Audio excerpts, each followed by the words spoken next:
Welcome back, comic book collectors and enthusiasts, to the Moncomics Halloween show. All right. Wow, I forgot how hot these things are from back in the day.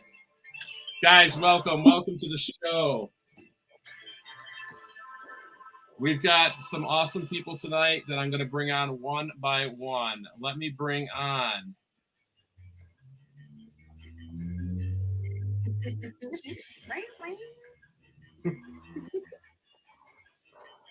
Mr. Akins of What's on the Comic Rack.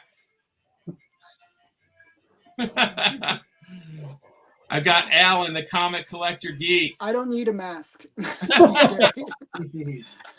Ricky from All Sorts of Words. Hi, it's Ricky from All Sorts of Words. Still no intro, people. We're waiting. Left my mask at your mom's house. We've got Jack the King Kirby from Ryan the Colossus Collector. Love it. Great sketch. And then last but not least, we've got Mike from Lunch Money Comics. Oh my God. Dude, dresses Wolverine. Yes. Hell yeah. Oh my God. Hugh Jackman, eat your heart out. Oh my God. Yeah. The awesome. Real. So I shaved the mutton chops. I made my daughter cry, and my wife threatened to leave me unless I shaved it immediately. Did you really shave everything? Oh yeah. No, I grew it out just for you, Brandon. Just to go the mutton chops, man. Yeah. That's dedication. Wow. Right there. Oh my God. Where did you get that costume from? You'll have to watch Monday's video to find out. No, well done. Well done. This guy's a showman. Well, welcome, guys, to the first annual Moncomics All Spooky Halloween show. My tattoo artist is working on my wife's tattoo, and then he's going to switch the setup, and I'm going to have my left hand tattooed. So it's going to be great. How's everyone doing tonight? Good. Doing great. That's awesome. I appreciate you guys all coming on a Thursday night. It's awesome. I want to talk comic books. I want to talk scary movies. What everyone's watching this time of year. So I'm just going to kind of like go around the horn, starting with Mr. Akins, and see what books he's got to show. And then if you want to tell us some of your favorite Halloween movies too, Mr. Akins. This is my favorite holiday. It's me and my wife's 364 days a year. You're told to be yourself. Be yourself. Be your own person. This has always been the one day in our lives where we can be anything we want. And I think that's why it's always intrigued me. And wow, great job. Like, I can't stop staring at Wolverine. I can do some of these for you, you know. Oh my God. Where is he? Classic 90s suit. Mike. Great. Nice. My wife's going to leave me. Thanks, Mike. See you, Brandon. See you, Brandon. All right, Mr. Akins, what kind of scary books do you have for us tonight? Oh, what kind of scary books? Let's start. I don't have very many omnibuses, but I'm gonna go with this one since that was that homage right there. I love that homage with the zombies. Very, very Halloweenish. I love that.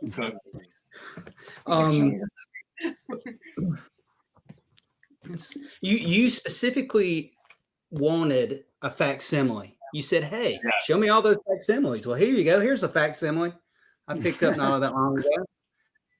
Now, Mike actually has and I'm sure Allan has this as well, don't you, Allan? Yeah, I do. I paid $2 for it. Oh. But every time I think of Halloween, there's one comic I always think of, and it's this. It's always Batman: The Long Halloween. Yeah. That's the comic I always think of. I love that cover. That would make a great tattoo, speaking of tattoos. Yeah. I loved this series. It was really great. I loved it. And so this one is definitely Halloween. And then the last one was definitely Halloween, number 1 and number 13. I loved how it went through and had a cover and had something to do with each holiday. It was great. I love this. Like maybe like that. That's really creepy. You're going to change now to put this on? or put this on your hand? No, I no change of heart yet. No change of heart yet. A Fantastic Four Halloween cover. I'm gonna try to go with things people probably won't be using. Wait, can you take You got Mr. Fantastic back there. I The Human need that. Torch with the flaming head. The Invisible Woman, just making her skin invisible to show her skeletal features there. That is awesome. I love that. Oh wow. So I figured somebody wouldn't show that one. Why not? That's really Pick this one up. One Halloween. I can't remember which Halloween I picked this one up. Avengers Halloween special. Oh, the pumpkins. Yeah, That's it is so blurry. cool. It is blurry. So cute. It's my one shot. What Give me else that. you got? One shot. Ghost Rider's always a Halloweeny type. Rise of the Midnight Suns. Love it. Mummy are always Halloweeny. I love this series, House of Secrets, and I've gotten more into reading here recently, horror comics. And the reason why the stories are almost like one shots. I don't have to have any prior knowledge. You go in, you read the story, and you move on. I kind of like that. Absolutely. Yeah, like Instead four of books trying to get story. into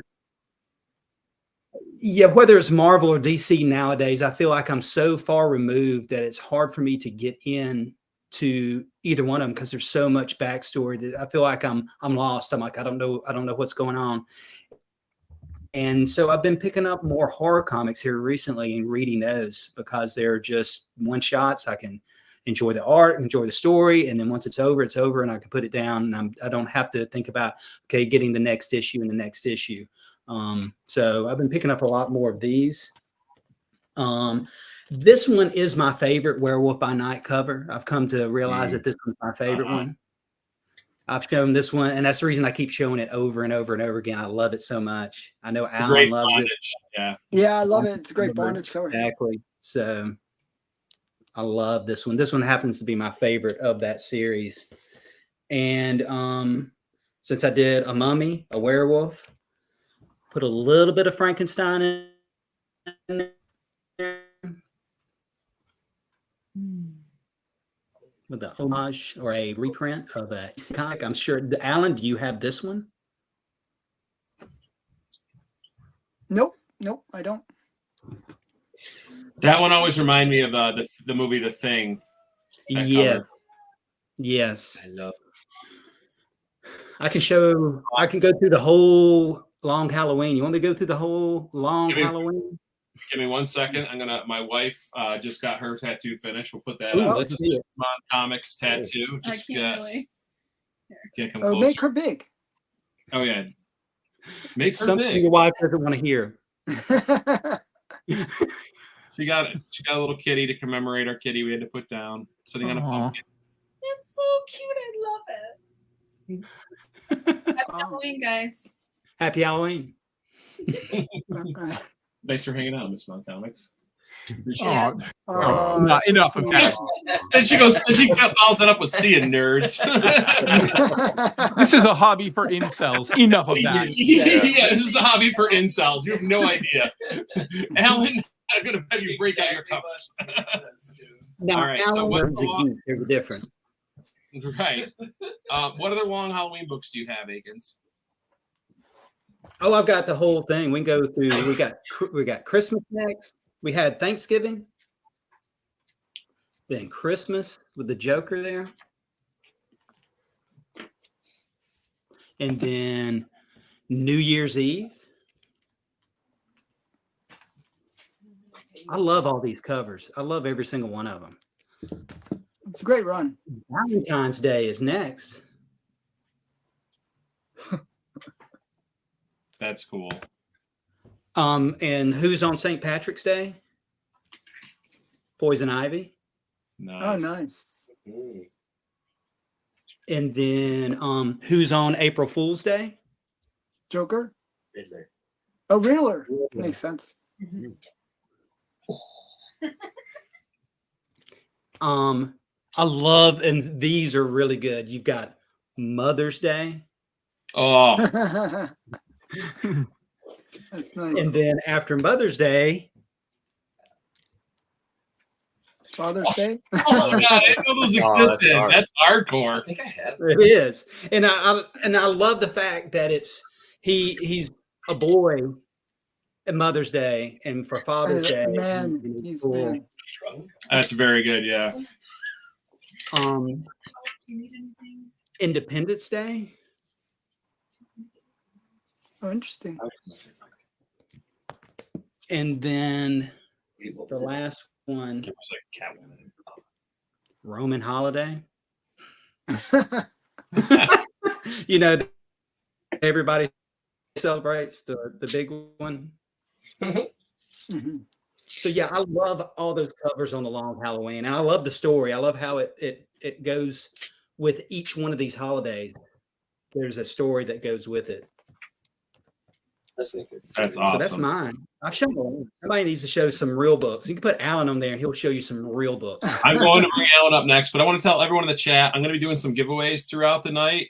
Werewolf by Night 25. I got this in a trade with Akins. Where Monsters Dwell, number 8, will be going up for a giveaway. Red Goblin, number 4. Thought that was a really cool kind of creepy cover. And then I've got 2 trade paperbacks courtesy of Angry Otter Comics. Wolverine Origins, that's a great cover with the bone claws coming out. And then Spider-Man Blue.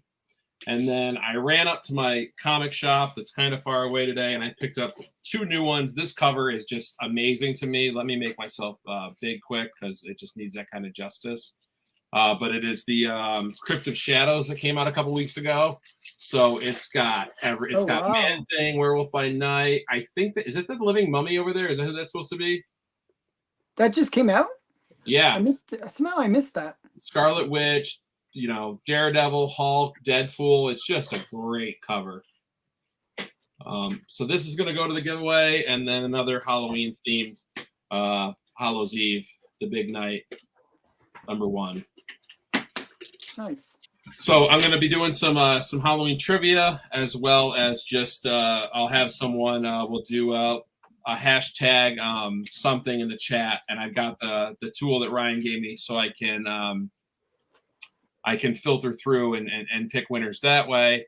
And I'll ship international. I think Jussi from Finland is the only international. I'll ship to you, Jussi, if you win. So I'll ship to anyone, all on me. Also, to get in contact with me, the easiest way is going to be Moncomics on Instagram at Moncomics. If you do win, or I'll try to find you, or you can email me. I'll put my email in the description of the show when it ends tonight, so you guys have that. So yeah, let's do Allan, and then we'll do our first giveaway of the night. So Allan, the Comic Book Geek, thank you, man. Okay, thanks for having me. I really appreciate it. So Akins showed a little run. I'm going to show a little run too. It's Chilling Tales. Get the girl being dropped into the well with a whole bunch of skeletons. That is awesome. Do you count that as Woman in Red because she's got the red shirt on? She's kind of semi women in red. Yeah, she's in red. She's wearing red top. So that's the big thing. And then this is another one from. Oh, that one's awesome. That's sick. Yeah. Oh, nice. And then we got another Chilling Tales. I almost have the run. I'm just missing one issue. Jeez. But it's a pretty cool series. It's got this crazy guy. What year is this though? These are from 1952, 1953 era, kind of that range. Heck yeah. And then I might as well show one. This is my really rough crime suspense stories. Somebody went crazy on it. They stamped a whole bunch of times. I don't know why. I would be honored to own that book in no any grade. way. Yeah, that's just like the crew to top. Yes. Pre-code Yeah. war. Dude, that is the cover. I consider this one the most historically significant for the Golden Age because it ends the Golden Age. It's because of this book that the Golden Age ends. Because they got freaked out about it. So yeah. That's And sick. Wow. another fun one. Voodoo. Ooh, Awesome. Great skull cover. Great skull cover, beauty contest. So this is mixing my two favorite things: Good Girl plus pre-code horror. So it's kind of fun. No, that's amazing. And let me see. And we got some Beyond. Hold it, wait, it's back, okay. Oh, nice. I love that with the Beyond. treasure. Yeah, the Yeah, treasure. the treasure and the skeleton guy coming up. Rough shape. You do? And then we got some Fear, Journey into Fear. This girl with red dress, at least. Alan, do you get these all off auction sites? Is that where you acquire most of your pre-code? Auction sites, eBay, my comic shops, a whole bunch of places. And then sometimes I've been getting a lot of stuff offered to me recently through Instagram. That's why All Sorts of Words, you got to go on Instagram. You get lots of cool things. So yeah, Weird Mysteries. This is a Bernard Bailey cover. Kind of fun. Nice. It's also mentioned in Seduction of the Innocent. And then Two Heads Are Better Than One. Oh man, Double-headed axe. I love the double-headed axe. Geez, what grade is that, Alan? It's like a 4.0. Huh. What year is that? It's 1953. So some of the best pre-code horror was like 53, 54, where they kind of went more extreme. Wow. And got themselves shut down. Yeah, got themselves shut down is right. Yeah. Cancel. I actually really love this one. It's kind of horror, kind of sci-fi. I love that. You know, Steve, Collecto 6 showed that on Biggie Stream. Do you remember? Yeah. I love Mine's not quite as high grade as his. I think his is higher, but you got them though, Alan. That's what counts. Yeah. And I'll show you some more Ellery Queen with the skull, the skulls on the hand kind of thing. That's cool. I brought like about 300 books I can show, so you guys just have to tell me when to stop. So I got a ton of books. Well, make it last. Oh, that's great. Where's his head? He doesn't have a head. Oh, I want it to be somewhere. Not where you can see it. All right, I want you to show a couple more, and then we'll back out. We'll get over to Ricky. All right, I'll show you one more big one. That is one of my all-time favorites. Like, amazing. What year is that? It's 1952. And is that LB Cole? Yeah, LB Cole. Yeah. This is his he did the spider before, but it was small, and then he did this one later where he kind of upscaled it a bit. I just wondered where he pulled inspiration from in 1952 to come. That is just so out there to me.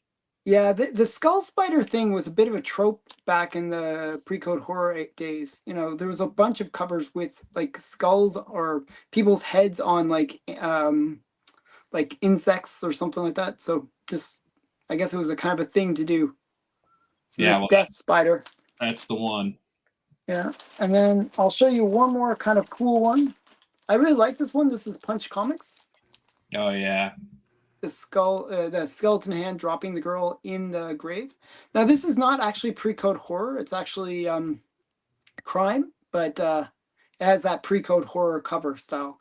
Even the Punch 12, which is the famous one, is not pre-code horror. It's actually a crime book.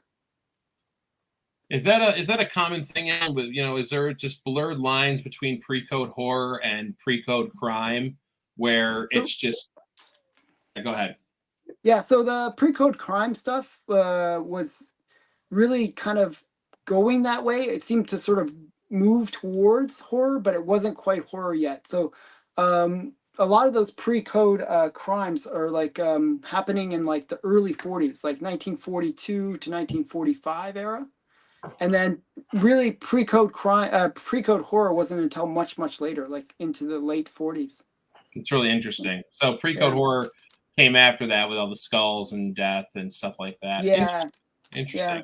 And actually horror stories at that point. Ricky from All Sorts of Words with no intro. Hello. Halloween and stuff. So I'm a big fan of Halloween. I'm a big fan of horror movies, and I feel like to get the best stuff, to get the most extreme stuff, you got to go outside the United States. You just have to. And Australia has been doing some really innovative and amazing things over the last couple of years, like Hounds of Love, The Tunnel, the Loved Ones. But it's more like domestic horror, more like people that you know doing messed up stuff. But that's Australia, because they're an island and they have neighbors that they don't know very well because there's so much distance. There's a lot of psychology into why their horror is that way. French extreme horror, things like Inside, Irreversible, Martyrs, Them, Raw, Meander, I just saw. French is more about how bad can things really get. And so, like someone's like, oh geez, can't get worse than that's French horror, but I really like that too. But in comic books, mine's a little more bonery. I like Vampirella a bunch. Bonery. She's I like Vampirella because this is Nathan Zerdy. Dirty Zerdy. There's no set body for Vampirella, which you're going to see. And so, like, if you just like women in comics, Vampirella is a great character to buy for, because there is variance in the way that she looks. I mean, they race swap her all the time. Vampirella fans don't care about race swapping because they're like, yeah, more race swapping, please. Because they do race swap her quite a bit. This is what passes for a sketch cover for Vampirella. It's already kind of pre-sketched with all these different versions of Vampirella pop art. You got your Bruce Timm.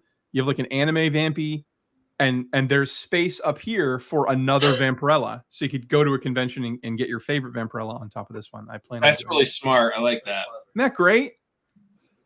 And this is my current favorite Vampirella modern image. Look at this girl dinner she's having. That's my wife on the couch right now. I'm saying this is so gangster. I've never had like comic book fans and Vampirella fans saw this and were like, this is the dopest thing ever. And then like my wife likes it when Vampirella looks like a human woman, not like a sex monster. And so like she's like, this is hilarious. I could wear that for Halloween. I'm a huge DC fan, big DC fan. So look at that.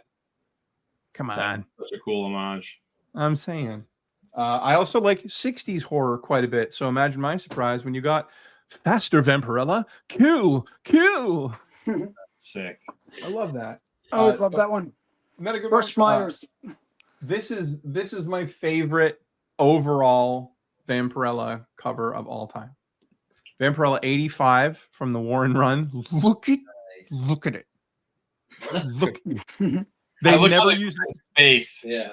Very sci-fi, yeah. Oh, tell me this shouldn't be painted on the side of a Gravitron. And then they never use this. They never use this trade dress again. This like metal trade dress. They only use it this one time, but I love it. Everything's different. It's amazing. And then this red band, like it's a movie poster. Dude, that should be on the front of a Camaro. I'm saying. A Camaro. This Vampirella number 3. This contains the scariest Vampirella story. A man astronaut lands on a planet full of women, and they capture him and say, "Now we're going to use you for breeding." And he's like, "Ooh!" And one of the women is helping him escape. "Hey, I know this is wrong. You shouldn't be used for breeding. I'm going to get you out of here." And he's like, "Oh, thank you so much." They get on his ship, and she says, "I'm leaving with you. I love you, Mr. Astronaut." And he's like, "Cool, come with me." And then in the middle of space, he's like, "My friends are going to love you. I come from a planet of all men." And you're just like, ugh. And the look on her face of where she's heading, it's the worst. Okay, this is a shameless plug. Halloween, I wrote a book about I wrote a book about 3 kids that become the witch of the worlds, the arbiter of magic for their fun little universe. The Amazing Mrs. Cadabra, available on your favorite digital retailer. That is cool. And then, okay, last 2, these are actual books because books. This is Voices of the Damned, written by Barbie Wilde. Please don't try to buy it. It's really expensive in a physical copy, but you can get the digital version on Amazon. Barbie Wilde played the female Cenobite and she wrote short horror stories and 3 novels, and they're fantastic. And Clive Barker did the art for her book. That's one of the reasons why it's so valuable. Love Clive Barker. Love original Hellraiser. Yeah, so this is original Clive Barker art. You don't see it very often, but this is Clive Barker gave her permission, the licensing, to do an original 3-part female empowerment Hellraiser trilogy of short stories in this book. So if you like Hellraiser and you like short stories, there are 3 original Clive Barker sanctioned short stories in this book. I gotta find it. Can you email me that so I can check it out digitally? For sure. And then the last thing I'll go over, this is the scariest book I've ever read, House of Leaves. This book is insane. It took the guy 15 years to write it. It is about a house that is bigger on the inside than it is on the outside. And that is the simple concept of the book. But you're like, how would you possibly get like a cool story about that? Well, the house is infinitely bigger on the inside and he loses his child in it. And so now the house is on the inside is constantly shifting. And so he's in one room and he can hear his son crying and he doesn't know where he is. And it's infinitely big and it's terrifying. But the book is written in a really crazy kind of esoteric, all over the place style. You'll see these weird symbols and stuff like this. It's all over the place. And the coolest effect the book does at one point is they're running away in the house and it's expanding as they're running. And the doors are slamming behind them as the house is getting smaller and they're trying to get away from it, right? And then the book literally has it go like, and then the door slammed and slammed, like one word on each page, and it really drives it home. It's full of weird kind of experimental stuff like that. So if you like psychotropic drugs or horror novels that are over 4,000 pages, you'll have a great time with House of Leaves. That is amazing. Wow. That is amazing, dude. Yeah, you got. I love Hellraiser. You have to email me the French horror movies too that you watch. I'll watch just about any horror.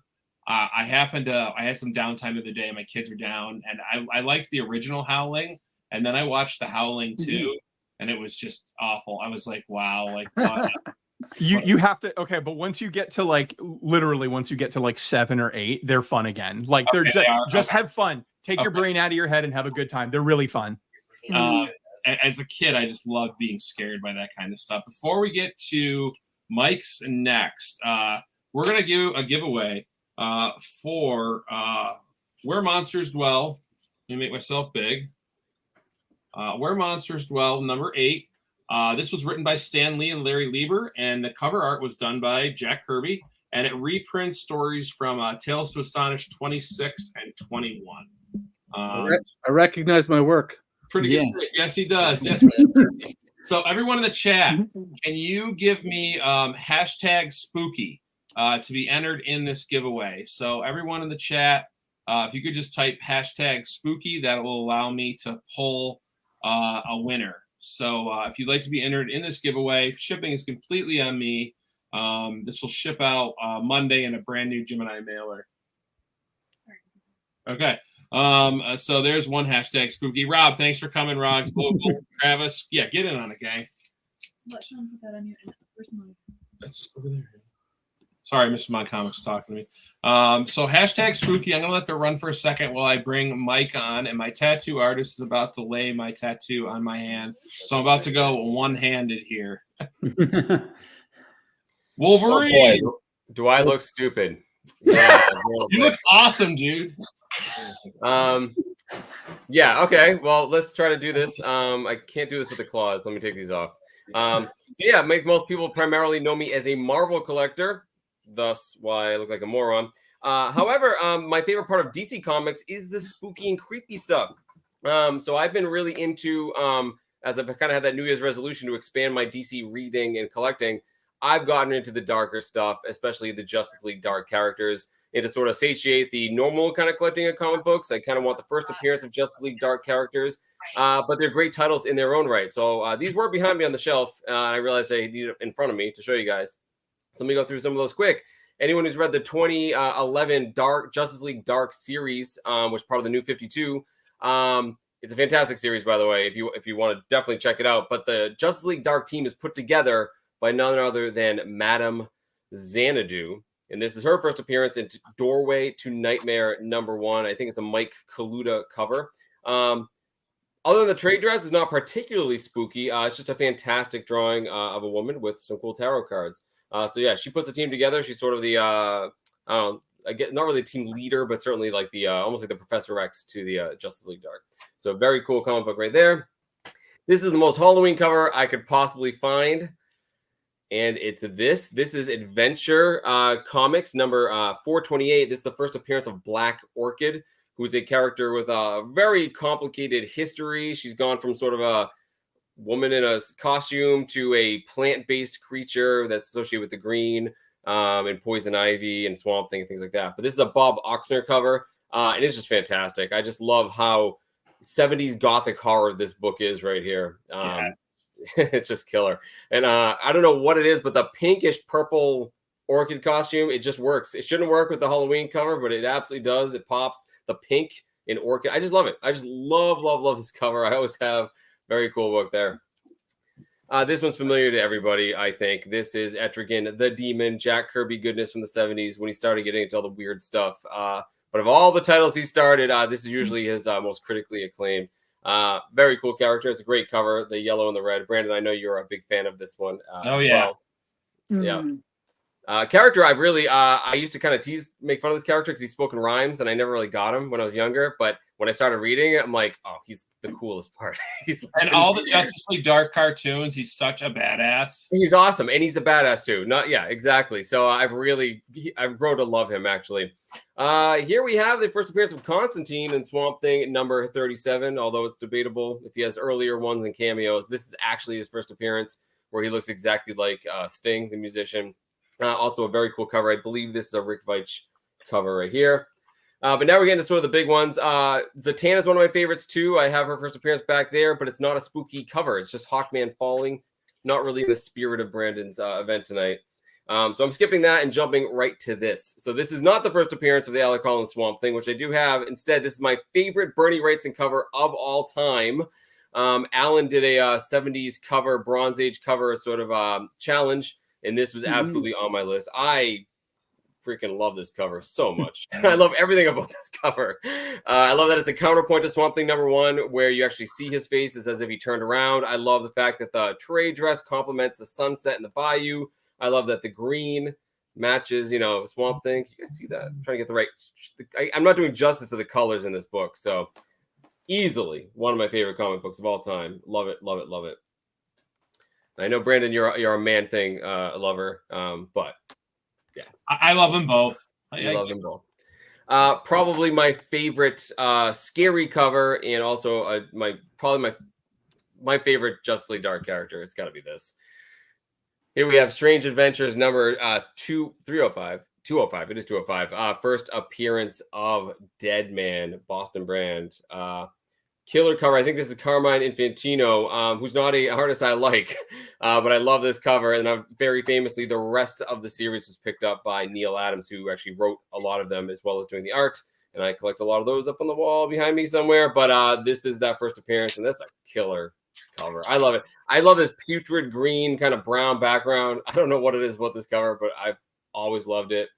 He just pops off the page. So fantastic. So I did all DC today just to change things up. I did get a big Marvel book today, but I'm not going to show it. I'm going to save it for another time. Instead, I'm going to show something completely random and different. Oh, sorry. Go ahead. I think, so we always talk about pulps are not really comic books, but there's certainly an appreciation for them. That you're going back to the golden age, and they tend to have great covers. It's also when you have a lot of publishers who did lots of kind of creepy stuff. It could be horror stuff. It could be sci-fi. It was sort of a lot of those pioneers like the Edgar Rice Burroughs. And you get a lot of the, a lot of these guys that we know and love from, more modern takes on those properties. But one of my favorite writers of all time is H.P. Lovecraft. I love Lovecraft. I'm from New England. A lot of his stories take place in a fictionalized version of New England. In fact, I used to live in the town, which would be where Arkham actually was. And a lot of H.P. Lovecraft stuff was published in Weird Tales. He was not very famous in his own time. I think he died penniless. However, they kept publishing his stories after he died. Most of them were in these Weird Tales stories. So this one here is a really cool cover with a cloaked figure in a skull. And this actually has a poem, not a story, by H.P. Lovecraft. You see him mentioned right there. And the poem is about a house. And when I got this, I was actually disappointed he wrote a poem, but I read it, and it's a creepy house. It's not very long, but it's a poem about a creepy house, and it's fantastic. It's very Lovecraftian, so I love this. It's my favorite pulp I think I own, and absolutely worth mentioning, certainly on a Halloween video. Heck yeah. Very cool.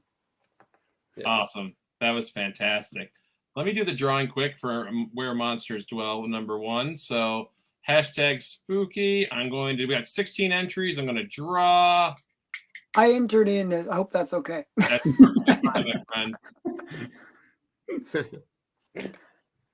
Comics Limited, Travis. Oh, nice. Comics Limited, go. Travis. You Isn't are that- winning. Didn't you win his sketch? So No, now I you're won returning? Bigby sketch. Oh, you won the big sketch. Okay. I was Travis, wondering. congratulations. You get Where Monsters Dwell, #8. And I'm also going to throw in a Juggernaut, Series 1 Marvel Impel card. These were packed fresh. So if you were ever thinking of getting a card graded, these are the ones you probably want to try to send in. I did get some high grades out of the ones I sent in. So congratulations, Travis. Thanks for playing along on the first giveaway. Now I am one-handed because my artist is about to start. So I'm going to be writing stuff one-handed. And I'm going to move on to Colossus Collector, a.k.a. Jack the King Kirby. What did you bring tonight, Jack? Well, besides, I want a stove. I wish I could smoke it right now.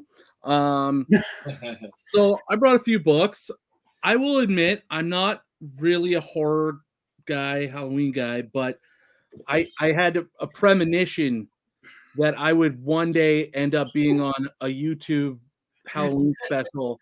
So I've been kind of just like grabbing a few kind of spooky-esque covers. And the first one is this Moon Knight 29. Oh, yeah. Yeah, it's a great one. Really cool Bill Sienkiewicz cover, all black, just really, really cool. And this is a Jack Russell Werewolf by Night appearance in this book as well.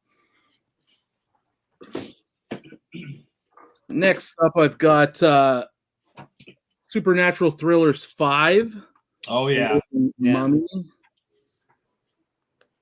Is that the first appearance of Living Mummy? No, I don't think so. I think it's like second or third. or fifth. I honestly don't know. Then I've got Where the Monsters Dwell, #30. The Very Thing in the Black Box. Very cool. These are this series is pretty cool because it just it's just great cover art, and grab that one on a sale. Then I got Where the Monsters Dwell 29. Nothing can resist the power of Ozam. Such a weird character. Ready to go. And then I've got Doctor Strange #170, and this is the first cover appearance of Nightmare right there. Cool. Oh, wow. And that's Dan Adkins artwork on this book. Then I got Giant Size Chillers #1, featuring The Curse of Dracula. And this is the first appearance of Lilith, Dracula's daughter. That's an awesome one. And I was looking up the artists. I wasn't sure if John Romita did the cover on this, because I did see him credited, but there's also a credit for penciler for Gene Colan. So not 100% sure who did the cover, but I think interiors was Gene Colan. And then I got another first appearance of Lilith. This is Ghost Rider #28, and this is the first appearance of the first cameo appearance of the Nine, the Midnight Suns, and it's also the first appearance of, like I said, Lilith, who's a different Lilith. This is the mother of demons, and also the caretaker. really Nice. cool 90s book. And then to pair with that one, I've got Ghost Rider number 31, and this is the first full appearance of the Midnight Suns. Very cool. Where did you get those from?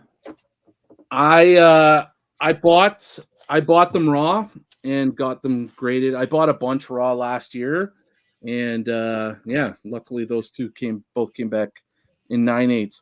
And then so my last book might be the scariest book of all, and that's Captain America number 2, art by Rob Liefeld, a truly horrifying and haunting cover because there's floating body parts and a head and like, what the heck is happening here? So weird. It's art that keeps you up at night, and I recently got this, and it's probably the scariest book I have.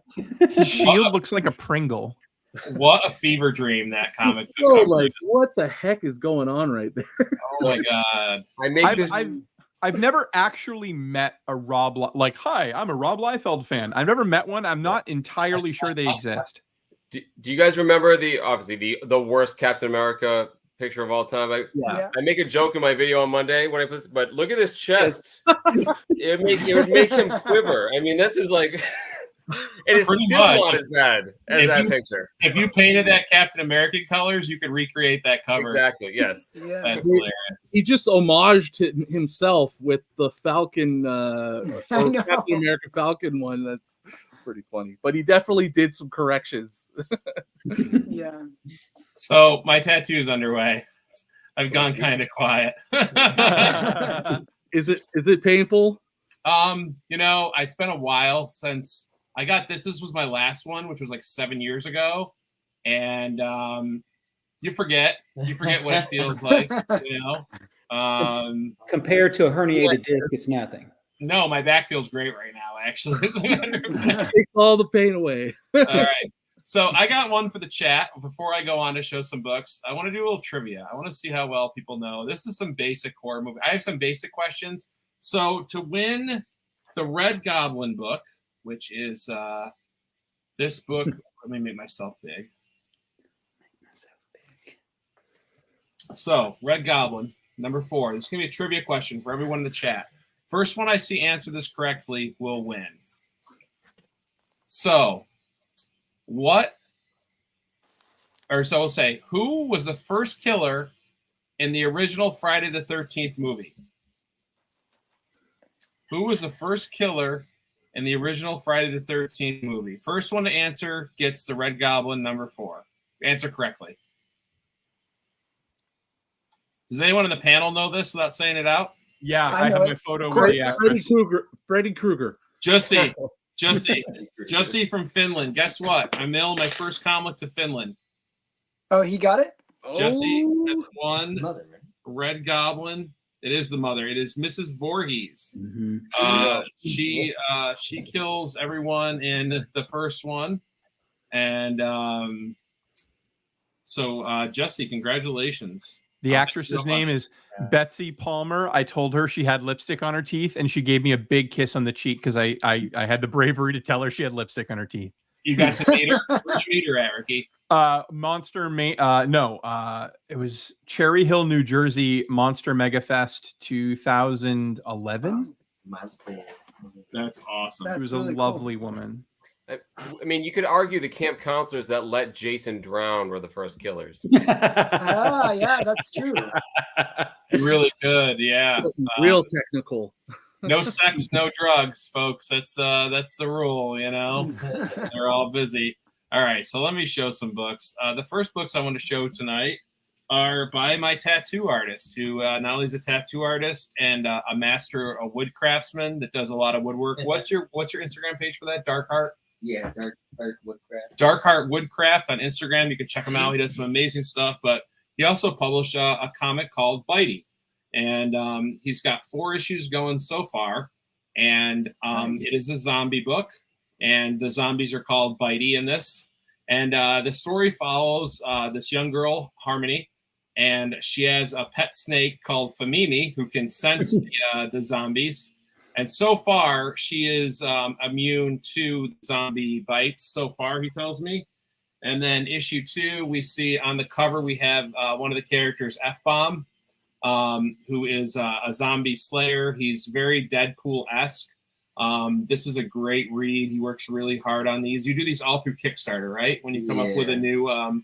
So yeah, he kickstarts them when he can. He gets all the stories together and the art. And you also, do you have other artists do the artwork sometimes with them too? Or is it the other different ones? series. Different series, yeah. So I've got Bitey 1, 2, 3 for the Bear Trap. This is definitely not kids in like hockey uniforms. Definitely age appropriate for older audiences. So he put his best foot forward on that one. Yeah, I like it, Allan. And then Bitey issue number 4. And what was this guy's name, Sean? What's that? Oh, T-Wolf. T-Wolf. He's a new zombie slayer that like was training. Yeah. So yeah, those were done by my tattoo artist. They're wonderful reads. You can check them out on Instagram too. What's your Instagram for comics? Just Sevens Comics. Sevens Comics. So it's this little name S-E. It's this little C-A-N. Sevens Comics up there. So check it out on Instagram. He does some awesome stuff. So he did those. And then I've got I'm on his website right now, and I'm looking at his cover for Huntington Place, and it's sick. It's super sick cover. So he did 2 others. Huntington Place is a ghost story. Yeah. I've got it right here. Yeah, look at that. Oh, That's wow. sick. What happens when tattoo artists make comic books, you know? That then, one will get more fucked up as it goes. The Really? first issue was a little, yeah. introduced. Well, you know. And then he's also got Ink Sucker, which I love. Very vampire. That's a funny name. Tattoo artist vampire who saves paper towels and sucks the blood out like little bits out so he can try to wane his cravings. Wow. It's a good idea. So yeah, that's Sean's work. Check it out. And then I'm going magazine style. Monsters Unleashed, number 4 from 1973. The cover's by Albert Pujolar and includes story and art by different people such as Pablo Marco, Tony Isabella, Gene Colan, John Buscema, Chris Claremont, Dave Cockrum, Gary Friedrich, and of course Steve Gerber of Man-Thing fame. So you got to start the Halloween show with a werewolf too on there, I think. I need Mike can tell me. Jeff has, I think it's Monsters Unleashed 3. Is that the retelling of Man-Thing origin story? It's one of those. Jeff's got it. Our comic is it with Khazar on the cover? No, it has Man-Thing on the cover. Oh, okay. No, I'm not sure. I'll have to look it up. But so I got that, and then I picked that up at the antique show this past summer, and I also picked up this one. I love Predator, but I also love Alien, and Aliens are masterpieces to me as far as suspenseful sci-fi. Geiger art is amazing. So this is a collector's edition one-shot from 1979, published when the movie came out. That's a Warren Publishing. Yep. Yeah. And then I picked up today at the comic shop. I showed you guys backstage. I picked up one of these. I'm going to be doing a giveaway with one of these too. It is Crypt of Shadows, and it is just a sick. It's got Man-Thing up at the top. What would a Halloween show without me showing my Man-Thing? Werewolf by Night. It's got. I want to say that's the Living Mummy, but the Hulk, Scarlet Witch, Daredevil, and Deadpool. I saw this. I ran up to my LCS today. That's half hour one way, and I saw this on New Comic Book Day. They had 3 issues left, so I bought them all. So those were some of my first books to start the Halloween show. Like I said, I've got quite a few, and then I'll just show a couple more.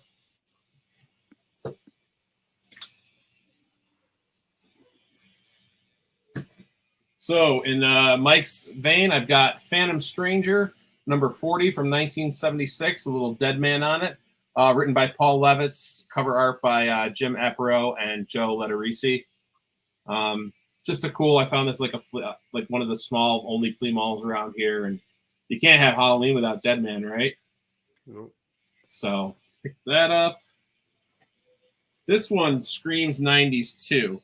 It is Dracula, Vlad the Impaler, number 1.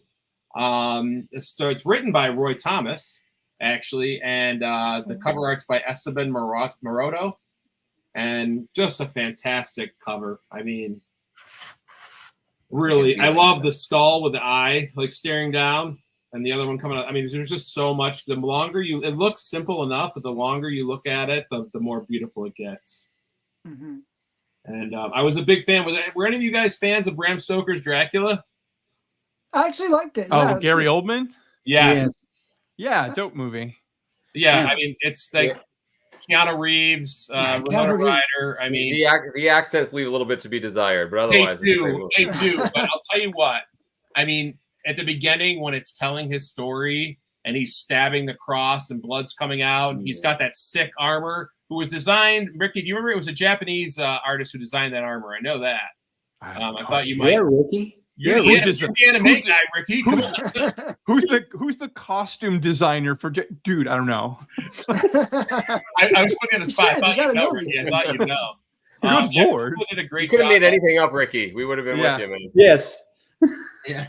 Anthony Hopkins was a great Van Helsing, I think. He did a great job. So that's the movie that stands out. I remember as my childhood. Gary Oldman, man, that guy's range, you know, Fifth Element as the bad guy. I mean, if a horror movie has good acting, Jim Gordon. Yeah. Yeah, I mean, yeah, he's amazing. I loved him in The Professional. I mean, I love that Bring Everyone. All the time, I'll be like, "Go get everybody," and they're like, "What?" And then I just scream at them. I love that movie. Oh, that's great. All right, I'm gonna go show just one more book I had lined up. Was the X-Men versus Dracula. Let me get this number 1 from 1993, written by Mr. Chris Claremont, cover by Bill Sienkiewicz, say his name however you want, and Chris Sprouse. It reprints Uncanny X-Men Annual 6. But I remember seeing this as a kid, and it was like the first comic in the 90s, and I was like, wait, Dracula can fight the X-Men? Like, okay. I guess we can go there. That's part of the Storm becomes a vampire. Right. Yes. And I just got that annual, Brandon. That was core memory unlocked. You got the actual annual of it? I did, because I needed it. It was one of the last 3 I needed in my Claremont run. I found it for $1. So I was my God. Wow. And it's awesome. Yeah. I don't know, Mike. How expensive generally are those particular Claremont books? Like even the filler ones, like do they have a base price? Do they vary? Most of the fillers, I mean, once you get past like issue 200, I mean, I tried not spending more than a couple dollars on any of the ones after 200. You know, even the ones down to 150 or so you can get for under $10. But the ones I need under 120 or so, 130, yeah, they're all 30, 40, 50, 60, 70 bucks up to 100, you know, depending on the grade. So, but all the other ones, man, you can go nuts. If you go to find a good LCS that's got some back issues, go crazy. Get as many as you can. Get the vampire ones. That's a great storyline. Storm as a vampire, come on. Awesome storyline. Yeah, I know. So weird. Come on. My tattoo artist goes, it's a hot vampire. So apparently Jubilee is a vampire now. What issue did that come about? When did that happen? I know it's recent. I'm not reading the new stuff too much. Travis and Bigby, Travis from Comics Limited, they mentioned it. Yeah, talked to me and Dan on our recent X-Men stream, and I'd never heard about that either. But yeah, she's a vampire. 2010, The Curse of the Mutant storyline. Or she was a vampire. I don't know if she still is a vampire. She's dead now, I think. Spoiler alert. Sorry. Yeah, dead. Anybody dead in X-Men? I mean, I thought they can all come back to life now. So. So this is interesting. I don't know anything about X-Men. So during the 2010 Curse of the Mutant storyline, she was turned into a vampire. Then she became a single mother in 2013. But I don't know what that has to do with the next information. She was eventually in 2019 cured of her vampirism and had a mutant power restored by a shard of the Phoenix Force. So from 2010 to 2019, she was a vampire that whole time. And single mom. Long run. And a single mother. Doubly hard. Single mother. That's hard. Yeah. Hard out there. So the kid wasn't affected by vampirism. It wasn't a no. So she adopted a son. Oh, all right. Well done, writers. Well, the way to cover your tracks. Guys, after she became a vampire, how did that happen with social services? They allow that to happen. It's probably in Jersey. That was the whole reason the Sentinels were sent to, it was Child Protective Services.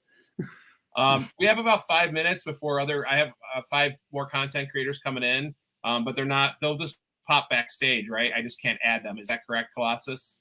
Mm-hmm. I believe that. Yeah, I think you can go 6 max. I think. Right, but I can have more people backstage, right? Like, show who's backstage, right? Okay, cool. I'm honestly not sure about that, but yeah, 6 at a time or 5 at a time, including the host, not including the host.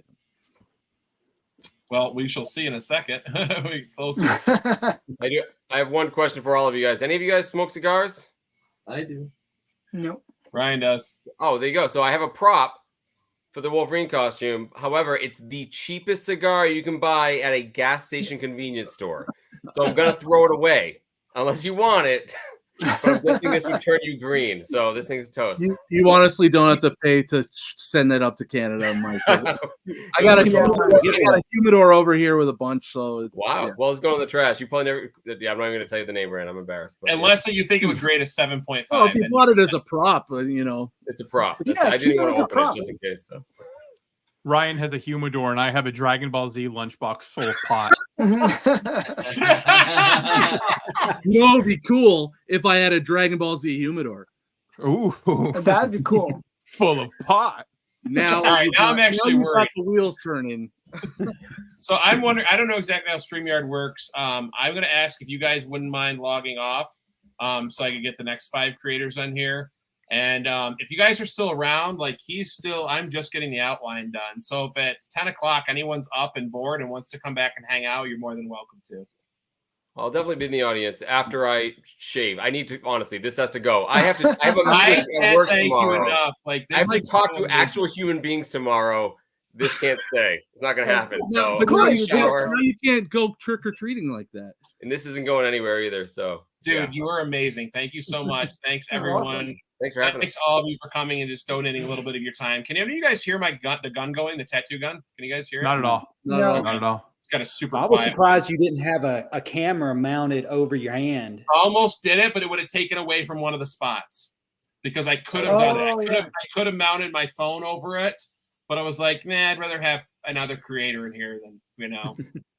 Everybody go subscribe. Everybody here is amazing. I'm subscribed. I'm a fan of everybody here. Everyone in the chat, please go find these people. Subscribe. They are amazing. They're awesome. They're good people. Brandon, how close are you to 1,000? You have a big giveaway, right? You're really close. I'm 35 away. Oh, wow. 35 away. Come on. Thank you. I got a huge giveaway planned. I'll probably do a live stream show and invite all of you guys are all my good friends now. It's amazing. I'm so thankful for this. So Mike's got 8,000, but he measures from the balls. That's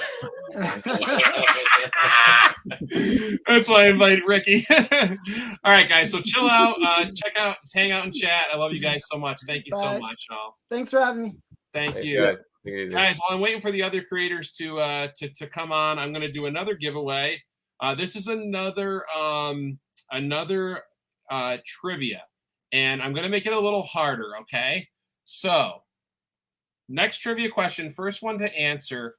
In the beginning of the original Halloween film, Michael Myers steals a car being driven by a nurse jumping on top of it and breaking the window to get in. What is attached to his hand and painted in a fresh flesh color to help him break the window? You can see it plain as day if you pause it, and you'll see what's taped to his hand. What is taped to his hand in that original Halloween movie to help him break the actual window? Does anyone in chat know? For a Wolverine Origins trade paperback shipped to you. In the original Halloween, Michael Myers in the beginning breaks a window. It's not a rock, Jesse. It's not a rock. He's got something to his hand, and it's flesh colored. This might be too much of a deep cut. I don't know if anyone's going to pull this one off. I read about it years ago, and I was able to watch it. And hey, Allan, thanks for stopping by, dude. And Rob Gedro says hi. Bridget's husband, your cousin. Oh, hello. He's in the chat. It's not a rock. Yeah, it's I read about it years ago, and then I watched it and paused it, and it's so apparent. It's not a brick. I can't say. They can hear me.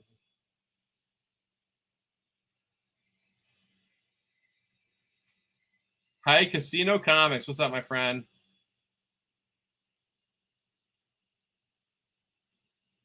I got 23 people in the chat. No one knows what's taped to Michael Myers' hand as he breaks the window.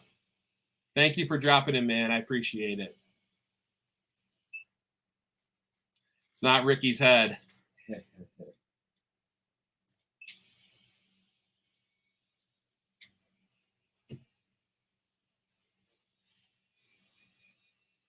Not a butcher knife.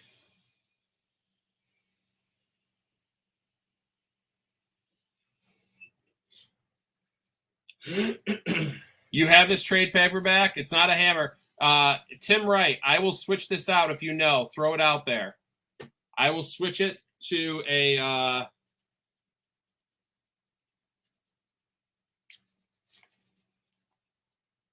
Angry Otter Comics.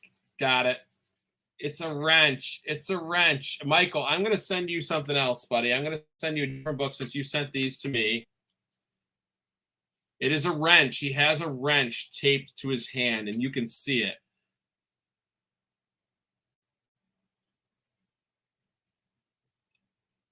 All right, I'll randomly pick someone in the chat, Michael.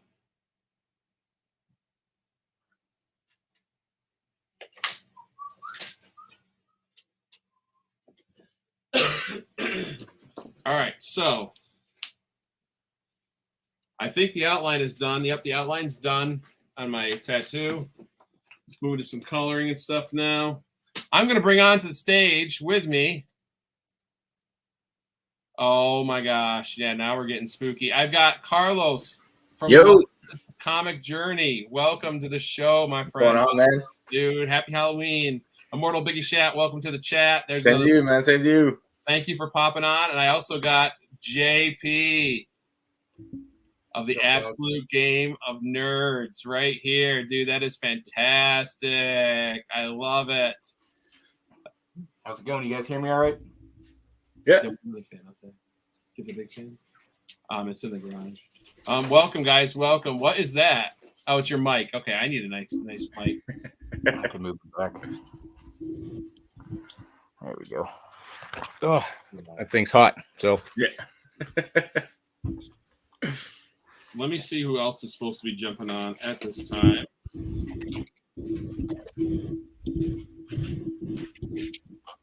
Big E, what's going on, brother? I got Travis from Comics Limited coming on, and I also got Dan, X-Men Dan, coming on.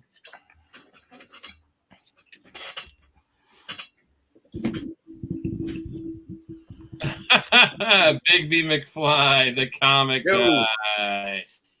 What's going on, Big V? Hey, Cliff, welcome, man. Cliff Comics. I'm going to take a quick sec chat. I just want to say hi to the chat since we're kind of like halfway through the show. I got Cliff. Welcome, buddy. Next Gen Collector. Welcome, welcome, guys. I appreciate you all. Oops. Thanks for stopping in. Next Gen Collector. Wonderful YouTuber himself. I got the immortal Biggie Shack. The man, the myth, the legend. Go check out his channel. I got Michael from Angry Otter Comics. We got like an awesome amount of creators. I've got Eric of SideQuest Comics is in here. I got the Adventurous Joe. What's going on? What's going on? You're about to say wrench, but you have 3 fur babies sitting in your lap. I know what that's like, brother. What's that like? 23 Monch. What's going on, dude? What's going on? Tim Wright. Thank you, dude. Yeah, I read that a long time ago. Steve Driscoll. It wasn't an artificial limb, my man. It was a wrench. But yeah, it's hard to. Here we go. Going back tattooing. TJ, what's going on? Guys, thanks everyone for showing up. I got X-Men Dan now in the house. What's going on? Hey. What's going on, brother? Wait. Guys, welcome to the second round. So I just got my outline finished. My tattoo artist is now starting the shading process. And I forgot how much it tickles to get one done. But welcome. Oh, go ahead. Who's talking? Oh, I was going to say, do you have a camera?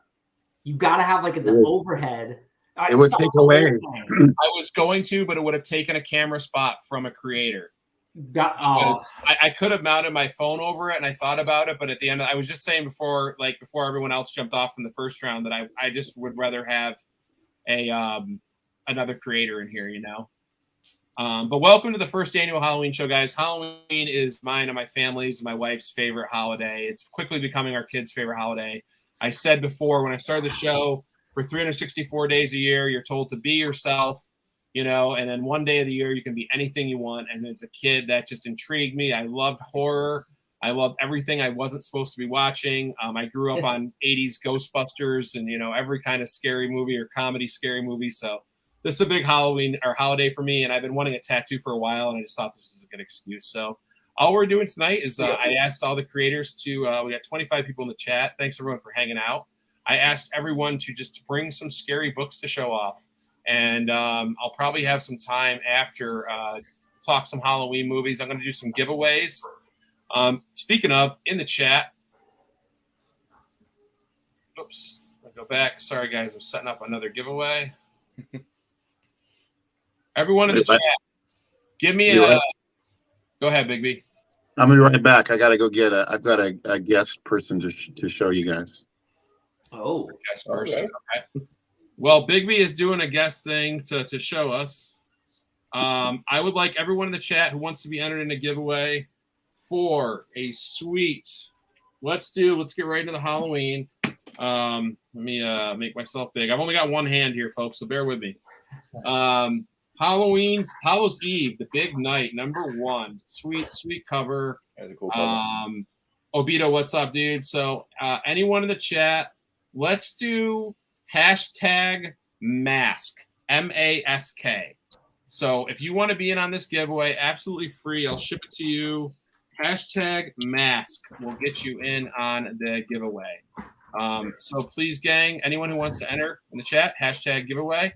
And while we're waiting for those to roll in, we will go ahead and start with Los's comic journey. What's going on, brother? Yeah, just work, family, kids, you know, the whole craziness.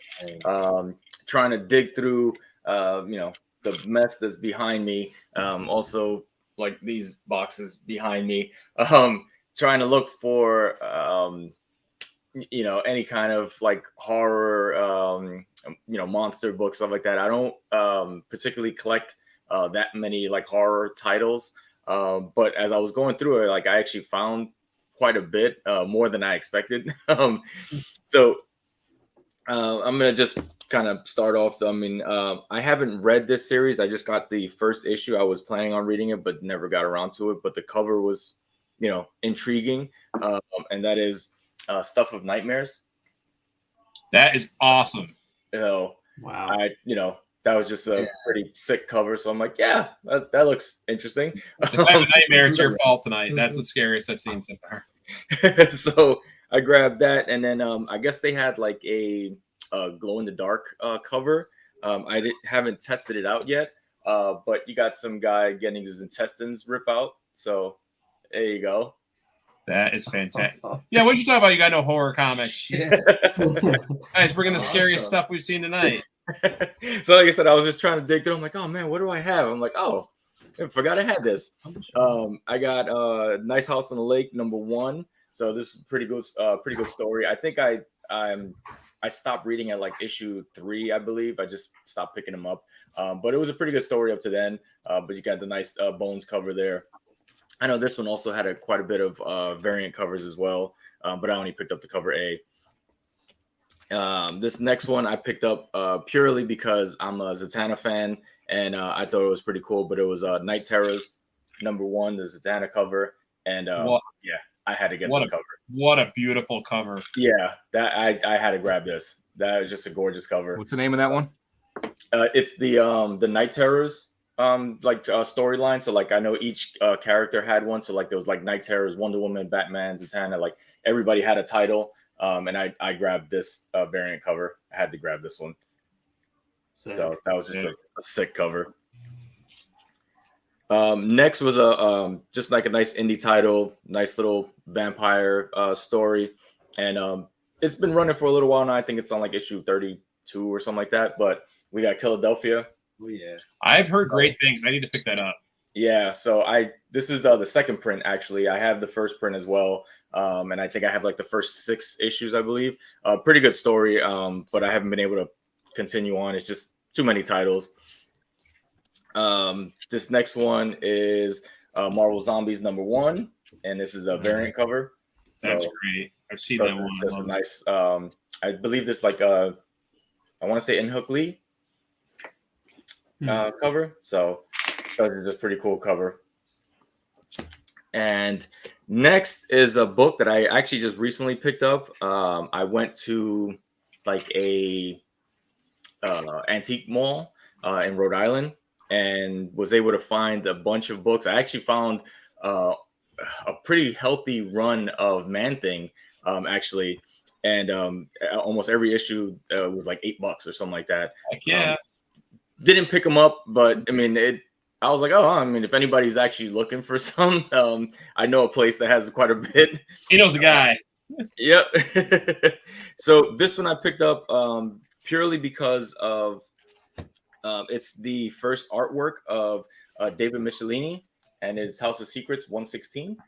That is fantastic. I love that. Anytime I get a chance to pick up an artist or writer's first work, published work, I always try to grab it. So Heck yeah. pretty cool. It's in decent condition. I think I got it for about $15 or something like that. So I'm okay with that. And this last one I have, so this is an homage cover.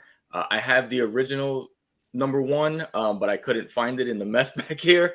So I'm just going to show the homage cover. And this is the recent one. This is the New York Comic-Con variant.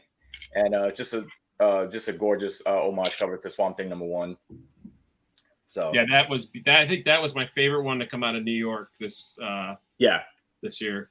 This one was just it was just an amazing cover. I was like, yeah, I gotta grab that. So can you show that one more time, Carlos? Huh? Can you show that one more time? Yeah. My tattoo artist is taking a look. I'm peeking. There you go. That's cool. Very cool. Is that the Virgin variant or not? Because it has a DC at the bottom. I think it's still considered the Virgin variant. Okay. Yeah. So I believe it's Lieber That's Mehi, super right? cool. Yeah. I believe he did that cover. And then That's super cool. let's get onto some slabs that I had. Yeah. This was just some monster books. We got Werewolf by Night #1. Yeah. This is the Jake Gomez. Sorry, first appearance of Jake Gomez. So it was the new Werewolf by Night. So had that laying around. Another great series, Someone's Killing Children #1. This is the 8th print. So just a cool cover, you got to have a chainsaw with you all the time to kill some monsters. That's a great book. Yeah. It was a great series. Yeah. Then we got Walking It's still Dead going on. #100. And this was the, I believe, the Chromium wraparound cover. So you can see all the nice dead bodies all over the place. So that's awesome. That's cool. Cool cover. So there's that. And then you can't have a Walking Dead. You can't show any Walking Deads without number 19. And that is the first shown. That wraparound has all the characters that have died in the series, aren't they? Yes. That has the, yeah. And then you can't have, you got to have Michonne walking around with the zombies with their mouths cut off or the bottom jaw cut off. So when she first showed up on that show like that, like everyone seemed so like in that show, they were all timid and like, what are we going to do? And, like life struggles. And Michonne just shows up with a sword and 2 zombies chained. Yep. And you're like, oh, well, she's taking it a different way. Oh, yeah. Oh, yeah. Do you know who those 2 zombies are? She's bald. Yeah, they're her, One of her them- sons or brothers. One's her brother and one's her boyfriend. And one's a boyfriend. Yep. Yeah. That's hardcore. Yeah. Yeah. No, she was pretty badass. She had him on a leash. This next one, thought was really cool. I love this artist, and this is actually her first work that she got paid for. Technically, another book got published first, but this is the one that she claims as her first actual work because she got paid first for this, and that is Hack and Slash, the DDP variant #14. Oh, And this is the first paid work by Jenny Frison. and I was able to get it signed by her right up there. And yeah, just a cool cover. It's a little different than what we're known to see Jenny Frison do. She normally does kind of like these more darker tones. So, you know, getting this one was actually pretty cool and having her sign it. So I thought that was pretty awesome. And then my last one Backslash has some really great parodies of the Archie, the innuendo covers. They did some great parodies of those. Yeah, they did. Yeah, Hackslash that's a fun one. Yeah.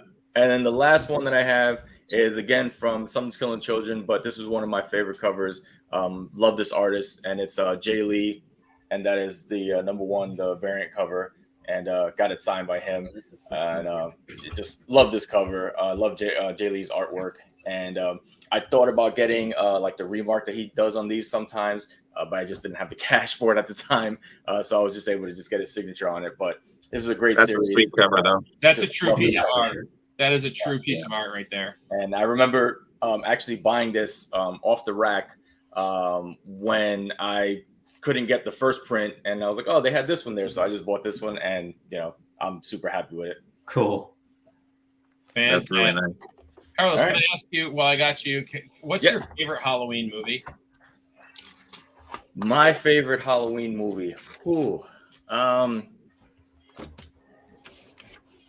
It's I'm probably gonna go back, and it's gonna be kind of cheesy, but it's probably Killer Clowns from Outer Space.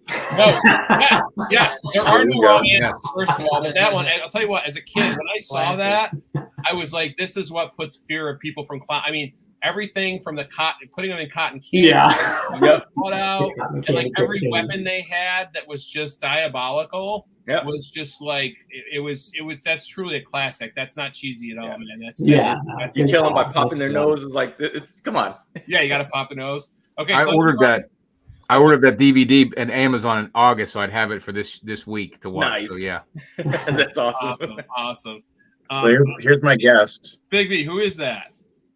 This is Pixie Louise Pickles. Pixie Louise Pickles. You're now famous. She is our pet Chihuahua. My wife has forbidden me from showing her on YouTube, but she said, "Okay, it's a special show. You can show her." Until now, right? That's amazing. Guys, I'm going to do a quick drawing for everyone who entered #masked for the All Hallows Eve #1. I got 16 entries again. We're going to draw, and the winner is... You can share your screen.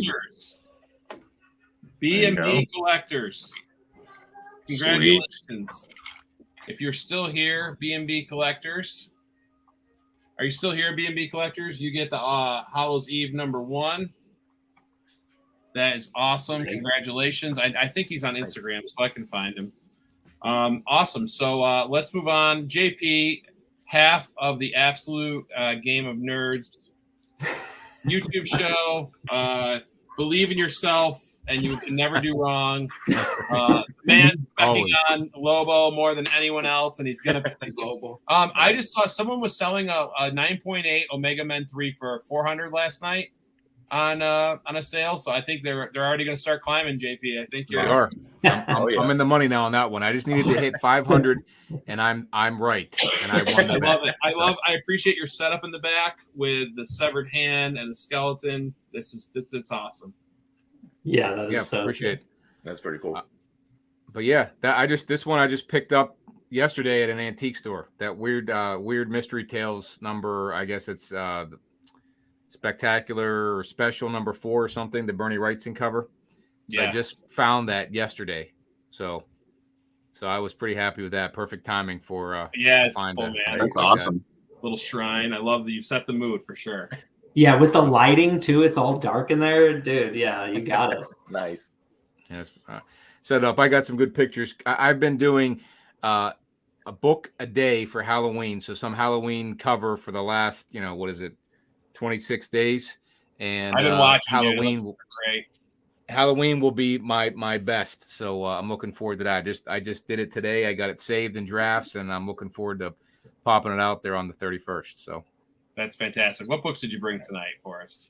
Well, I went to an antique sale or an indoor antique sale, and I got a stack of these ghost books.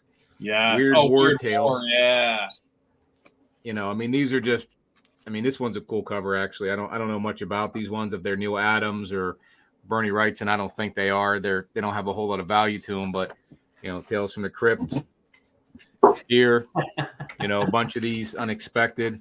So I got a nice stack to add to what I was doing this Halloween. But then I started finding more books. So I'll show you a couple Twisted Tales. This is number 5. Are those newer? Are those reprints or are they newer, just published? These are PC from the 80s. So Pacific Comics from the 80s. I don't think there's a couple. I think there's a Bernie Wrightson in this run from the 80s that's worth something. But this book is kind of, you know, not really worth a ton. It's just a cool little cover.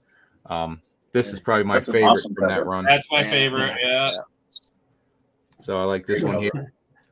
And I don't know. Do you guys think this should be Halloween or Christmas? Both. Nice. So this will be that's definitely Halloween and Christmas. Yeah, so I can use them for both. Yep. So that's good. At least I got an extra Christmas book. But let's see. Got a couple. Silent Night, Deadly Night. Yeah. A couple Swamp Thing variant covers here today. Cool. Nice. Love them. And can't go without a little bit of Dead Man. Dead Man. Love Dead. Found these number ones. I don't know if they're not the original number one, but I'll pick them up. And then this one I found for $1. And if you ever look at the inside of this one, this is she's quite hot inside there. I have to tell you. I was looking through your when you posted that. I was like, oh my. Yeah, I was like, open it, please open it. I've never seen. Open it up. The number one cover. I'm still getting stuck over here like a pig. Elsa Bloodstone. The number one cover is a great booty shot. Yeah, I wish I'd have found that one. Yeah. But all right, so you got the cover here. I'm not sure if this is assault or not, but it seems like if you read the bubbles, it's not assault. She knows the guy, I guess. So I don't know, but then you turn the page and you got. Oh yeah, and you can't beat that. Oh yeah. So I have this for sale on eBay, and I think I'm just going to keep it. So that's a good one to keep. And then I have her father. Luckily, he doesn't have any pictures like that. This one was found. Nice. I don't know. He's got his chest hanging out. How about some Crow? Love the Crow. Nice. Oh yeah, the Crow is awesome. And you guys ever seen this one before? Black Cross. Yeah, Black Cross. Yeah. Chris Warner. This is the baby. That's actually Dark Horse Presents number 1. Yep. Mm-hmm. Found this yesterday. Nice. So I thought that was pretty cool. I've seen it online, but never Portland local guy. So that's all over the place around here. Oh, nice. I never found it, so got to grab them. I'm sure you guys see Batman. There you go. 60 triple sixes. Yeah, it's got an interesting storyline. That's Damien, all grown up. Yep. I think. Yep. Yeah, and Professor Pig is like crucified upside down in this one. Yeah. Really? Yeah, it's pretty gruesome for first Batman. Time Damien dresses as Batman. Yep. Yep.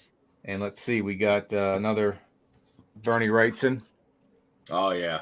Oh, love that cover. Mike showed that before when Mike was on. It's great cover. Great. Yeah. Yeah. Found that one at an antique store. And maybe let's see, I'll show these ones next. I mean, you can't go wrong with Ghost Rider, right? Oh yeah. I mean, these are just badass covers. These aren't worth a ton, but these are just badass covers. Is that the glow in the dark one? Glow in the dark one is awesome. That's the second print glow in the dark. It's sweet. Yep. That one. This one isn't glow in the dark, but it's similar with the face. And then you got number 1 here, second print, and number 2. And then everyone has these ones. You know, your Midnight Suns. And right. That and came with Tide in the mail in the 90s. And I'm not sure which one I want to display for the last one, but I'll just put them both up there. So, nice. Mic drop. Nice. So we've Very been nice. this book's been going around all day long on a certain chat. So That's right. between Mike and I. So Great I think choice. I won. Did I win? You win. Great Awesome book. choices. Nice. Mike won with the human skulls though. Yeah. There was some creepy stuff. Oh yeah, that was. When I first saw Nightmare on Elm Street as a kid, that was one that really stuck with me. It was just, there's so much. And I actually I took a college class, Gender in the Media, and I actually did a report on like horror movies from the 80s and how they basically like were created to teach kids, like if you do drugs or have sex, you're going to die, Yeah. And Nightmare on Elm Street was in there, and Friday the 13th. It was just amazing stuff. And what's your favorite horror movie, JP? If you had to pick one, dude. I was gonna say Killer Clowns. And since I was already chosen, I'll say Dead Alive. You guys ever seen that? There you go. Dead Alive. Who's the guy? He did what did he just Lord of the Rings? Was he not the director for Lord of the Rings? Yeah. Yes. Peter I remember Jackson. the VHS cover has the person pulling their mouth open, right, with the little skull coming out, and that's like at the end they're like lawnmowering. Oh yeah, when zombies. Yeah. It's kind of like a comedy horror stuff. Oh, yeah. Monster and Wasn't it Rat like- Monkey. Yeah, wasn't it also like the goriest movie of 1994? Wasn't that? It had some sort of title like that. Yeah. I mean, gotta when he watch went it through now. with the lawnmower, I mean, there was blood all over him and at that Yes. part. And then you had the priest and the nurse that were getting it on and had the baby, and then he kicked the baby, the zombie baby. I mean, I couldn't stop laughing at that movie, but yeah. Oh my God. This is Brandon, great. he straps a lawnmower to his chest and runs through the zombie. In a mall. I tried to get it on Netflix. I can't get it, so I'm gonna have to probably order it because my buddy and I used to watch that almost daily. We would just laugh and laugh and laugh, and I wish I could see it again because my kids would. Again, Nightmare on Elm Street, I just watched for the first time, and it did not carry well. It did not transfer well into this day and age. I bet most of the ones that I liked as a kid, like Dead Alive or Killer Clowns, my kids will go, "What are we watching this for, Dad?" They won't get it. So. What was this? What was the one with the aliens where it's got the two covers where they're doing with Peter Jackson also? District 9. Is that District 9? No, it's that same campy, gory as Dead Alive. It was one of his early films, and it's just crazy. It has two covers. One is the U.S. one has the alien flipping you off on the cover, and the UK one has them doing the two fingers, which apparently I gotta wear that one. Now I Australian. gotta check it out. Yeah, I can't think of the name of that one. It's another really great campy horror movie, the Peter Jackson. So I mean that somebody will say in the chat. Okay, so here's a Bad Taste. It's called Bad Taste. Check it out. Right, Bad Taste. All right. Yeah. Before we get on to Travis from Comics Limited, aka Jack Sparrow, I got another trivia question. I got another trivia question for the chat. This one will be for the Blue Spidey, Blue Spider-Man, Spider-Man Blue graphic novel. Anyone tell me what Nancy's address in the original Nightmare on Elm Street was? Since we just had that, what is Nancy's address in the original Nightmare on Elm Street? Oh my goodness, that's a good question. First person to answer this will win that book. Yeah, that is a good question. Who in the chat can tell me Nancy's address in the original Nightmare on Elm Street? Do, do, do, do, So with that, if we guess it, do we get that?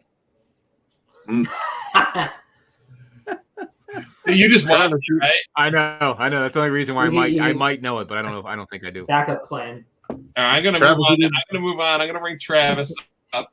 Let me see look if at the anyone book. can answer that in the chat. So that question is still open for a free book. Nancy's address in the original Nightmare on Elm Street. But Travis, welcome, buddy. 1428, Jesse, the Finland's van. It is go. There you go. Yeah, 1428. Nice. Awesome. Thank Well, you, okay, Jesse. so I brought a bunch of modern books, and then I was kind of challenged to bring a book that was related to Jubilee being a vampire. And since I already showed the cover with Jubilee with the vampire face and the and the kid on the backpack, I figured I would grab one of my favorite favorite covers from the series where she became a vampire. And this is X-Men number 5, part of the Curse of the Mutants. Mm-hmm. And they're all, if you can notice, they're all vampires in that cover. Mm-hmm. All the X-Men are vampires in that cover, Wolverine included. And they were fighting Dracula. So sweet. That's awesome. That's that book. They fought him a number of times. And then I was playing around on Whatnot the other day, and I thought, yeah, and Scout. I was on a Scout Comics show, and they were putting out. They had they were doing medals. They do these 1 in 15 of 1 of 15 issue metal cover stuff, and they put out a horror comic book called It Eats What It Feeds, and this is the metal cover, and it eats what feeds it, right? It eats what feeds it. It eats what feeds it. I actually bought the whole series based up because of it, but because of it just sounded like a great cover. That's beautiful cover. That's cool cover. I thought I'd share the metal because it's so shiny and pretty and awesome. And horrible and scary, because it's what happens when a young college-age student falls in love with a woman who has a monster in her attic, so love it. And then I was playing around in Hip Comics, and I like to go to Infinity's auctions because they tend to have some cool, fun stuff, and I ended up getting Tomb of Darkness. Nice. I think it's number 13. And so it's a pretty cool issue. I scanned through it before I put it in the bag and board, but it's kind of beat up, but it was, hey, Halloween kind of was cool to have that one there to go with. Very cool cover. And then I grabbed some modern books. Another really shiny cover, but a new horror type book that I really like is Grimm. And I highly recommend it. It's a really great story. Yeah. And that's nice and reflective and shiny. And the character Jessica is the daughter of the Grim Reaper. Mm-hmm. And that's I found that really cool. And then one time I was in the comic shop, and you guys know Joshua Williamson, right? The guy who's writing most of the DC universe. Just got done with doing the Nightmare series, which had some really brilliant covers. I have a short that shows all those really brilliant covers. You should go to my channel and check them out. But another book that he's writing that is freaky and crazy and all kinds of weird. Disneyland meets a guy. Disney meets a dude who sells the soul of the devil to create a theme park in the middle of the desert, and voila, you have Dark Ride. What was really cool about this, I don't have the covers, but they had all these covers that were like the Disney clamshell VHS covers, and it's hilarious. Like it's like all the Disney characters, but kind of twisted and evil looking, and I thought that was pretty fun. Very and cool. then I wanted to throw back to one of my favorite comics, just because that era of 50s horror type things with the monsters and Monster Island and all that stuff. Well, Planetary by Warren Ellis. Oh my gosh, I love Planetary. Yeah, so I was going to do the Ghost cover, but I thought this was way cooler. I mean, the Ghost cover is pretty awesome. The Ghost Detective, which is tied to the Ghost Detective in Japanese stories. If you guys aren't familiar with Planetary, it goes through every genre of nerddom as they're uncovering the secret history of their world. It is so amazing. I like that. I mean, that's the kaiju book right there. Yeah, that's the kaiju book. It's also, I mean, it's so great because it's like there's so many really cool things about the story, because it was right before Wildstorm got bought by DC, and part of the story is them killing off like the superheroes from that stuff. So my wife is chatting at me here a second. Let me finish up what I'm showing. It's the hat. Yes. That was the choice we made. It's a Halloween.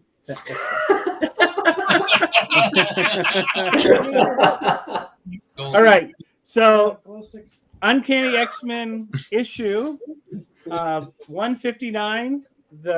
Another issue where Storm is the vampire. What a great! I love that cover.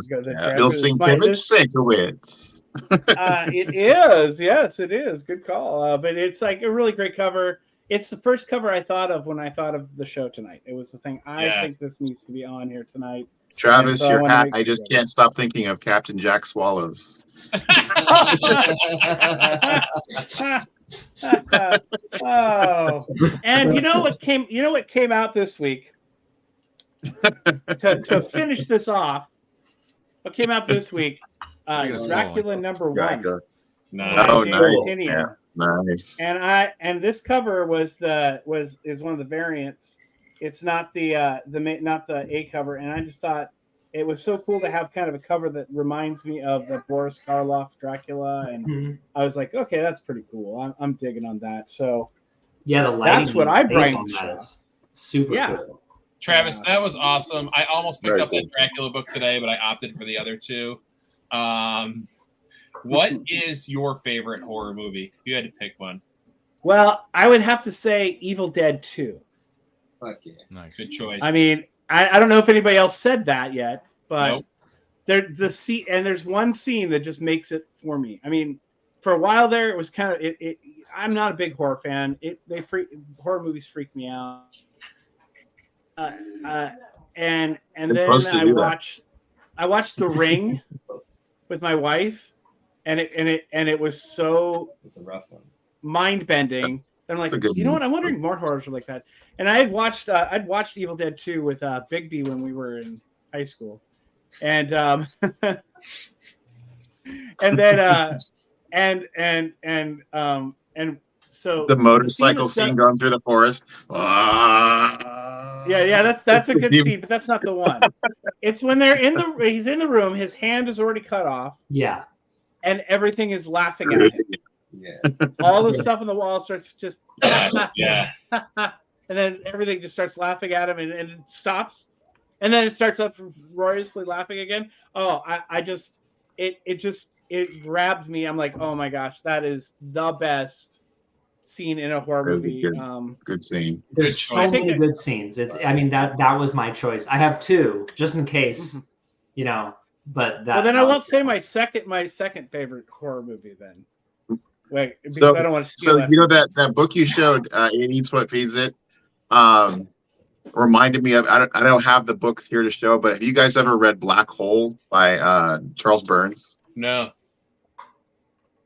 Look it up. It is a book about a group of teenagers and a sexually transmitted mutation disease. Oh. And the artwork is just blow you away. And if you want to look at like underrated, weird things that you would not think are worth a boatload of money, you look up the first printing of the issues. They're expensive, but it's Black Hole by Charles Burns, and it is amazing. Interesting. I will look that up. Yeah. Dan of Dan's X-Men Comics. Hey. What did you bring tonight, my friend? Yeah. Well, hey, I want to say what's up to Carlos because I've never met you or saw you before. You have a YouTube channel? Sure does. Yeah. Okay. I gotta hit you up then on that. I'll hit you up on Instagram too. Sick. Carlos, can you hear him? No, he's muted. He's on mute. Yeah. Sorry. Okay. All right. Oh, whoops. Okay. Yeah. No, I'm sorry. I had it muted for a second. All good. My wife was making noise over there, so I was like, He's going to find you. You've got Dan in your chat now, so watch out. He's all over the place. Yeah. Oh, true. All right. So, well, like Carlos, like I don't really have a lot of different horror stuff. I got a few books here. Mm-hmm. So my friend let me borrow these trades here. I never read this. and I just read like a few pages to start, but Ricky. It's freaky so far, pretty freaky. And I then, had to give people a money back guarantee on that book when I sold it to them because I was like, they were like, "Oh, I'm not easily offended," and I'm like, "When you get to the first double page spread, let me know if you're offended." And they came back and they would hand that book back to me and they go, "It's too much." Is that when he's like having sex with the man's back, or? No, it's when the guy decides that he thinks that the cross are they are supernatural in origin, and he puts the circle of salt around himself and the family, and then the next page is what happens to himself and his family, and everybody was like, "Oh my god, that's too much." Yeah, I gotta check that out. So that's Rover Red Charlie. Yeah, so I guess this is like in the universe of this one. And then this came out like 10 years after this series finished. Okay. I wasn't aware of that. More than that? I said I wasn't aware of that. Oh, yeah. So I guess it's from the perspective of a dog. Yeah. So if okay. So it's like Homeward Bound, but in a not so fun times situation. Okay. So that's reading for me. And great idea to bring the X-Men stuff. I didn't even think about like the vampire stuff or any of the hell stuff. Like they're all over the place with that. So that was a good thing. But I didn't bring any X-Men today. What? You didn't bring any X-Men? Damn, no X-Men comics. You got that one where it's the giant hand of Belasco smashing them all, which I did not realize was an homage to a Golden Age Shazam cover. I'm not going to go get it. But you're talking about X-Men 160. Yeah, it's an homage to a Golden Age cover. I didn't realize that. There's one that is them fighting that. It says the hand of communism, and it's holding down the Marvel family, and it's the same picture as that X-Men cover. That makes sense. Yes, the greatest threat to the nation at the time. Yeah. All right. So, Little Shop of Horrors. Nice. Bop shoot bop, baby. Sorry, doctor. Very nice. Yeah. Little Shop of Horrors. So movie adaptation right there. Steve Martin, one of his best roles. I love that movie. The original ending would have been better. Though, they had an original ending that was supposed to happen to that, and they didn't do it because people got turned off by it. So I mean, the plant was supposed to live. It was supposed to get giant. It was supposed to eat everybody. And the military comes in at the end trying to fight it and stuff like that. And they were supposed to like end credits there, and they didn't do that. And they completely changed it to. I would have liked to have seen that. Yeah, that's pretty epic. Yeah. TJ, I know. I actually realized that my X-Men card was provoked when Travis brought his X-Men, and I was like, "Well, I feel sheepish." That's yeah. So I think Instagram change your name once a year. Can I interrupt for a second? The other creators, you guys can hang backstage. It won't interfere with anything. I just wanted to let you guys know that. Also, I want to make it clear that I appreciate Brandon, you bringing me on to be a content creator here, but I don't really create much content. I'm more of a groupie of the content creators. You're a consumer. Yep. You're a I definitely am a supporter. consumer. Right. And I'm stoked to. Hey, you were a co-star on one of my videos. You're a co-star. You're right. You co-starred. Colossus made me famous. Yeah. Yeah, and you co-starred in my video with the. You're right. Yeah. I appreciate that. Thanks for it's nice to have a friend. We're just waiting for you to launch your channel, and we'll do a shout out for it when it happens. Yeah. No, I get to do that shout out, Brian. Okay. I love the book in your hand. That was a big part of my childhood, right there. Yes, so I love these types of stories where it tells several stories in one episode or one comic, and I can't remember if like these ones have a different artist in each story, but I always loved that. Different artist and different writer. Yeah. Yes, I always loved those. Let's see. Okay, so Marge attacks in the center. I forgot that there's like cutout cards that you can that Yeah. you can get. Let's see, different artists. Yes, so each one does seem to have a different artist here. Whoops, there we go. I just watched a bunch of the Treehouse. Actually, your Little Shop of Horrors related to one of the episodes where it was where all the trees rose up against the humans, and the plant from Little Shop of Horrors shows up, and they're like, "Are you a tree?" Right. He's like, "No, but I like eating humans." Hey, Yeah, I love those episodes. That's hilarious. I just had to point something out. So for all you like comic book rookies out there, you see what he just did right there when he took the book out of the bag and board. He took the piece of tape off before pulling, the book out, so that piece of tape doesn't get stuck to the book. Please, I only had to have one tape pull to learn that lesson. Yep, please take the tape off. Dude, I have so one comic I have, like it's like the Khazar from the Bronze Age, you know, like Khazar 1. Somebody needs to mute Sorry. something. Yeah, Carlos forgot to unmute, and now he. Was that it for what you had, Dan? Sorry, no, I got a couple more. Sorry. Oh, yeah, a couple more. Sorry. Couple more. I was gonna mention. I told. Oh, about the tape.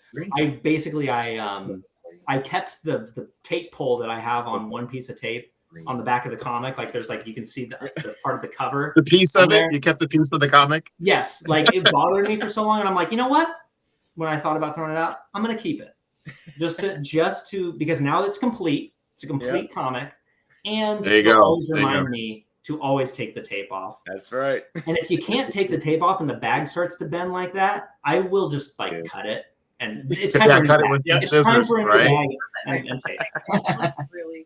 Okay, next one. iZombie. There you go. Very good. This one was from by Mike Allred. He drew like for Silver Surfer and X-Men for a while. Madman. Oh yeah, all kinds of titles for Marvel too, and I think he worked for Dark Horse, right? And he had his own company. He created Madman, and the name of the character is Frank Einstein.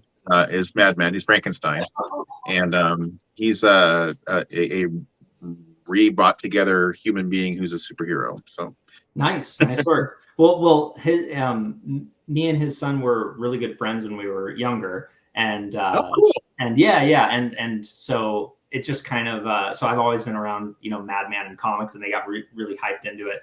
But when he came out with this, I picked this up and got to see him again for the first time in years and years. So it was really fun to see That's him and awesome. Laura, his wife, who colors for most of his stuff. And she did you when you were in Portland? Did you see that Portland gear booth at the Rose City? What's that? They had the Portland gear. They had the Portland superhero. But it's the son of Matt Wagner is the artist doing the series for that. Oh. So creator of Grendel and Mage and a lot of the Batman books that we all know and love. So you're quite the encyclopedia. Of the that's I actually love it. Like I can just put a comic up and you could just narrate for me. In fact, there you go. So much about these books that I paid money for, yet somehow I just don't know quite as much. It's sorry. I'm so honored to have you. I really am to have you as a friend. So here's the raw version, Carlos. There's the this is like my one that I had picked up back in the day because I always loved zombie stuff. And so I was reading Walking Dead, you know, around I think I started getting like the newer issues, like I think in like the 50s or something like that was when I started to pick that up. But I was reading so badass. Yeah, and Michonne. So there you have it, right? Oh my gosh, so much of a badass. Yes, absolutely. Yeah, so much fun. So Brandon, after the show is over, you're going to have to do a winner of which comic got shown the most times by the same. Which same issue got shown and the most. this is so beautiful. Like I love the purple here. Mine's not a 9.8. Mine's I'd probably say like a 9.4 or 9.6. There's like one spine tick a little bit. I probably couldn't. Nice. Probably couldn't see it, but it's all. I mean, yeah, they seem to stay really well. I have like a pretty big run of The Walking Dead, and just one last one here. I showed this with it. The Creep Show. I love that one Yeah. because that cartoon, well, that movie plays like a comic book, right? You know, like from the Right. 80s, you know, with that kid. And Yes. The kid who I might like detach the cover. It's back at the Bullies, basically. Don't hurt your book. The kid is in any of the stories. It's more like starts right at the beginning. Right. Daughter's gonna get her. It's like the art though that they spin off that artwork when they go to the live action in the movie. Yeah. So they have that like cut scene, but all of these stories with the you know, meteor I shit. love all these. Anyway, that's it. Thank you. Great work. For your Dan. time. Well done. Very nice. Well Yeah. done. Dan, what's your favorite horror movie? So there's two, and the first one, the Evil Dead 2 was the second one that came to mind when I was a kid. Like that was everything. I loved it, but also because I've always loved zombies. So definitely by far my favorite zombie movie is Dawn of the Dead. Got to pay homage to the greats. I mean, George Romero. I mean, that was just Now, that one was filmed in the mall, correct? Yeah, that's like the mall, like stocking up on resources and killing zombies. Yeah, I love the remake of that one. That was mall. really Yeah, that's right. That's right. It was action packed. It started off. They've got Bing Rames in it. And, yeah. The original one, the mall, was my mall I grew up with. back in really? Vancouver. Yeah, Oh, really? so, yep. Spooky. Wow. That's awesome. That's really cool. Pennsylvania. That the lead biker from that the original one is the special effects guy that works with George A. Romero all the time. Who is that? It's what's his name? Is it not Tom Savini? It's his head special effects guy. He's in he acts in a lot of the movies. So yeah. So hey, it's me. No introduction, just boom. Bigby McFly and Bigby. Harold, let me take you out of You it. just go. And Bigby McFly, hashtag comic book shout out, nominated for a CBCA award. What's going on, man? Hey, not too much. So before I get into the comics, Mike will appreciate this if he's still around. I know he's a big Cthulhu guy. I was digging in and I found a piece of artwork that that's fits cool. for our Very theme. cool. Some horror. We got the old Cthulhu head there. There you go, Trav. There's my take on tentacles. That's so cool. That's nice. awesome. That's really cool. You know, I'm gonna wait. I'm gonna see what you show, and then I'm gonna ask you a question. So I'll show a book that I guarantee nobody else was going to show. This is a magazine where I got published on the cover. So that's my artwork on the cover. No. That's your artwork on the cover? Yeah. Very cool. It was an I'm infinity so cover. glad you and did that, man. They edited the infinity cover. It was an infinity cover where he's reading the magazine of him on the cover of him reading the cover, and they edited it and put a different issue on the cover. It made me so mad. Oh, what? So, yeah. But there you go. All right. So got this book a little while ago. Ah, yes. Yes. Swampy thing. And then a little bit later, my buddy Travis got me a slabbed one. Oh, there you go. What are you doing next? Green, yellow. Oh, yellow. And we'll just go through some Swamp Thing real quick. So Looks more yellow skin. Oh I yeah. like right now. Yep. Like the what if they get the yellow? It's not a different color. You think? Sick. House of Secrets one. It's, when it I see heals, that I it's wonder if green, it'll yeah. green. But Yeah. you could always. So awesome. Yeah, but that looks so. Monster. Are you Very nice. And Bernie Wrightson did what? The first 12 issues of that run, right? Was it? Yeah, I think I have most of those. This one's my favorite, the one Batman. Batman. Yeah. He's in this. Well, okay. Second favorite. My favorite one is coming up, but I think it's already been shown. So Just keep my mind out. Looks beautiful, Bigby. I love. People are like, "Oh, you just like Man Thing." No, I celebrate all swamp creatures. here's the one. You already showed this one, but Yeah. that one should have been the cover to number one. I mean, I think that's an amazing piece of artwork. What? That one there. Yeah. Such cool covers. And number 11 is not. I think he did the first 10. Number 11 is not his network. Yeah. So, and then I don't know. I didn't see all of the first round of what was going on. Did anybody show this cover? Nope. I got it behind me, but I opted not to. Nice. Love it though. Yeah. And then I was digging. I got home from work and I'm like, I need some horror covers. And I started digging. So here we go. Nice. Scotty Young, Ghost Rider.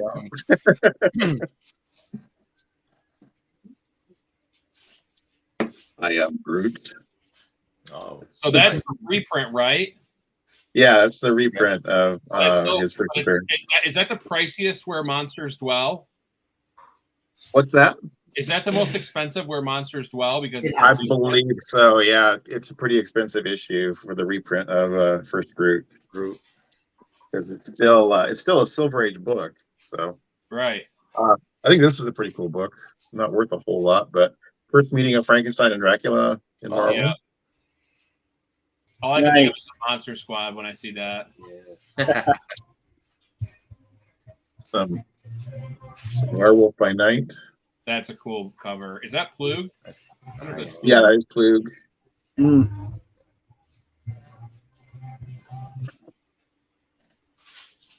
There's this one. I don't know. Anybody know what that one is?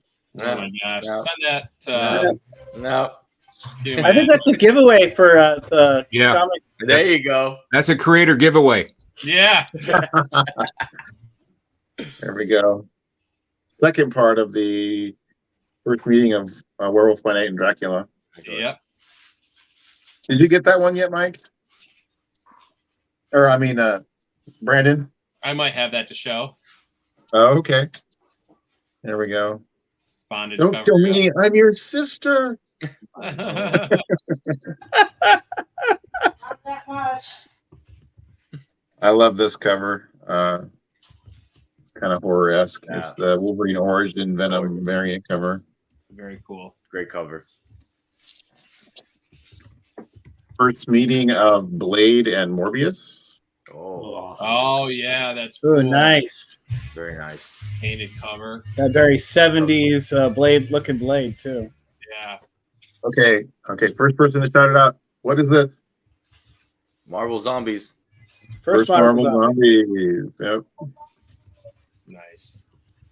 Okay, this is a stretch. We talked about this, and I told you guys it was a ghost. Here we go. It's a ghost. Oh. Huh? Woo. the Toy Biz. The Toy Biz variant, Spider-Man 2099. Yeah, they do not exist. Mm-hmm. Every kid threw them to the side while they play with their toy.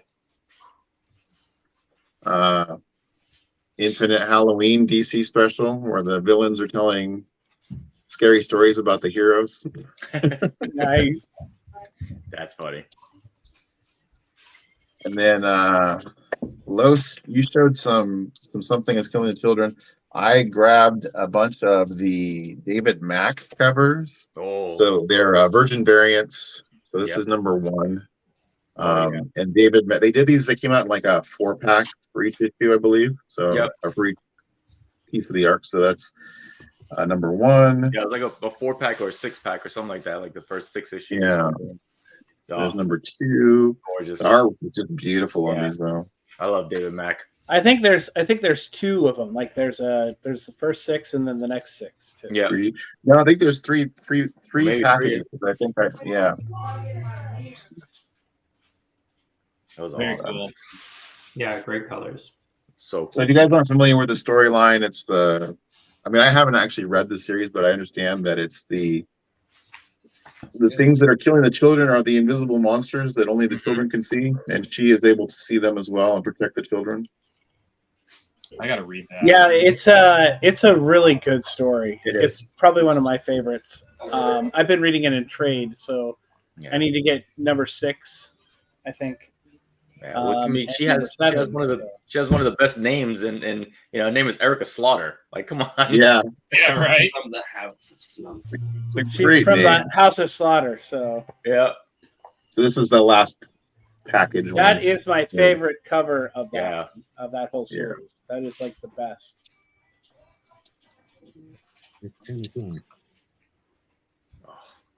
Such great covers. Yeah, just pieces of art. And that's the last one of that David Mack specials. That's a good one. And then I grabbed some Ghost Rider. I didn't grab the one. I don't have the one that everybody's been showing, but I do have Marvel Spotlight number 8 in a real high grade with some Native American witch man. And also thanks to my friend Travis, Ghost Rider number 1. Boy, all you guys picking up the Ghost Rider. Great book. And then my man thing is from Europe.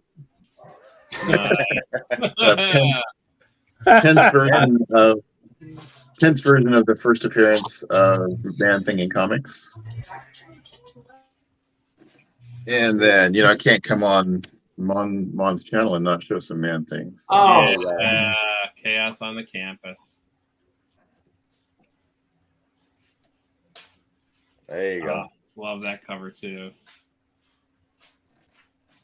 That's when I got comments, so I put it in a short. Somebody was like, "Wait, Man Thing fought pirates?" Oh, yeah. I was like, "No, flying pirates." Nice. Hell yeah. And then Batman's Halloweeny, right? Right. Let's say Batman. Great cover. Is that And David then Finch? I love Finch. And then just recently in a collection that I picked up, there were some 70s books. I haven't even bagged these yet, but Chilling Adventures in Sorcery. I love that skull in the background on this one. Nice. Yeah, very cool. And last but not least, another Red Circle Sorcery. Nice. Oh, nice. Very cool. Never saw that before. They were originally Fawcett books, and they were reprinted by Red Circle, which Red Circle is an Archie imprint. So they were Golden Age books printed by Fawcett, and then they were reprinted. Okay. Nice. Bigby, what's your favorite Halloween movie?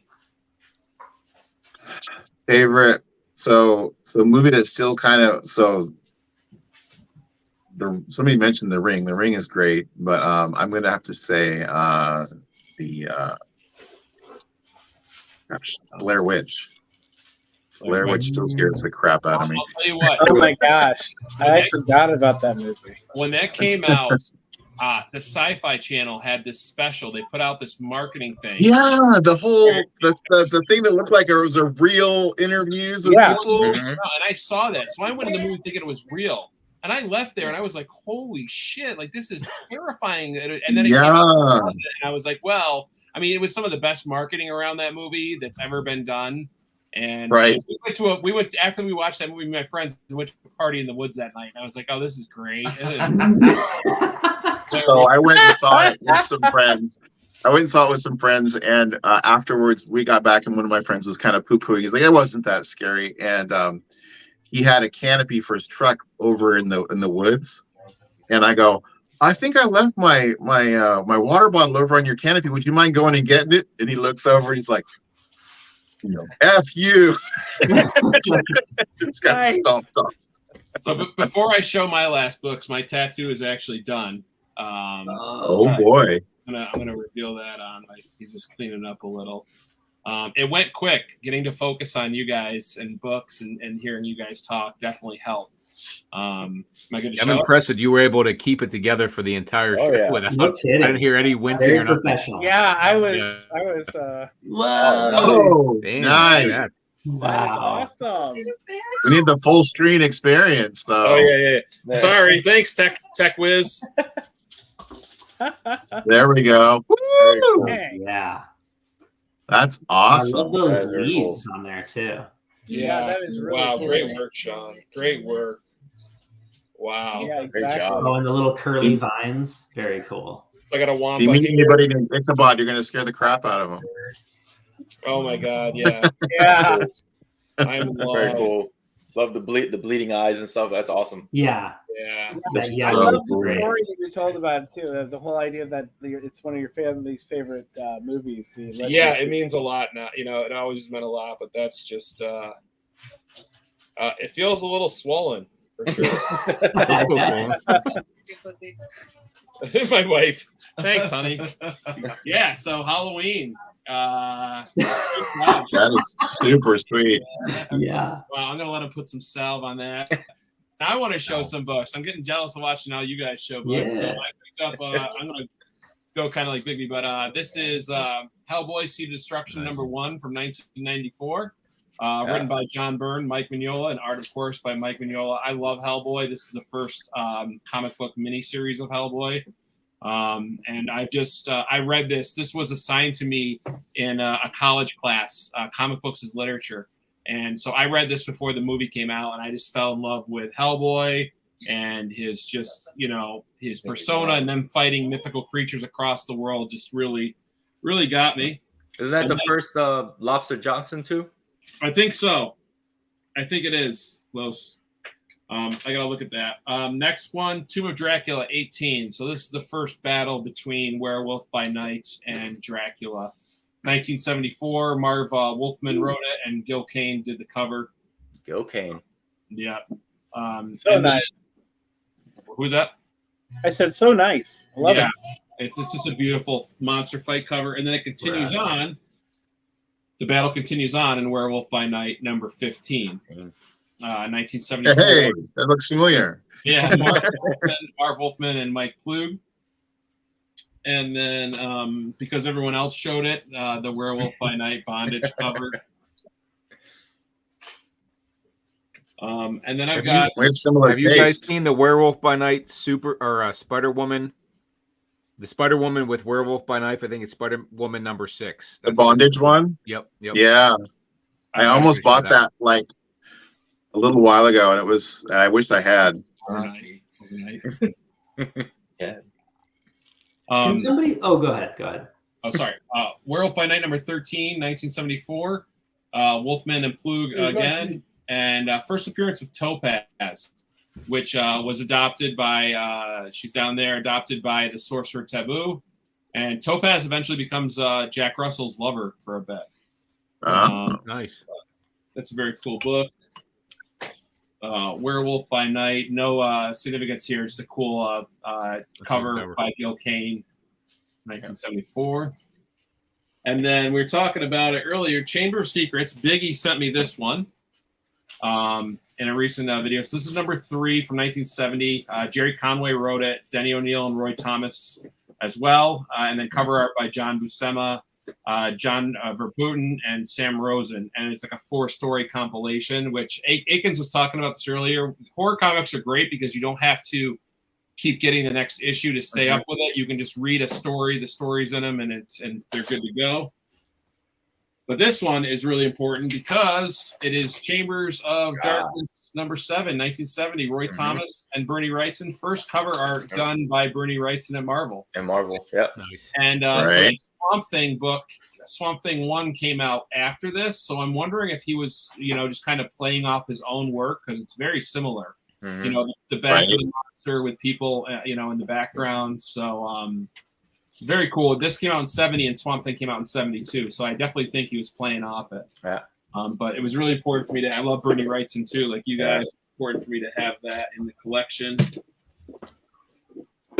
Where Monsters Dwell, #5, 1970. This is, of course, reprints from Strange Tales, #77, and Tales to Astonish, #7. Taboo. Bigby also sent me this one. Monsters on the Prowl, #24. Stan Lee and Larry Lee. Magnetor. So another one reprints stories from Strange Tales and Journeys into the Unknown. Magneto. Didn't you say that was Magneto's pet? Magneto's pet. This is a cool one. Dead of Night #1. Written by Hank Chapman. Cover art is John Romita. And as well as that's a great zombie. Yeah, great zombie cover. Woman in the red dress. kind of ticks all of the boxes Oh, for, yeah. for Allan. So pick that up. Yeah. This is actually from, you guys read about the Fantastic collection that came out of Michigan, where the guy came from one of their live sales. So it's pretty high grade. Nice. Beautiful book. Nice. I don't think it's worth grading, but I just, for a horror book, I had to have it. No, you can't go wrong with John Romita. No, right? No, not at all. Never. Bigby sent me this one too. Supernatural Thrillers. Oh, by the way, whoever showed the Supernatural Thrillers earlier, that was the first living mummy. I think it was Ryan, Colossus Collector. That was the first living mummy. Supernatural Thrillers 5. This is number 12, which Bigby sent me. Tony Isabella wrote it, covered by Val Merrick. She has a lot of DC work, I believe, too. One of the stories is around the living mummy. And then my favorite book that I picked up for the Halloween season, the last one I wanted to show, was Supernatural Thrillers number 6, The Headless Horseman. Ah, nice. Oh, there you go. Very cool.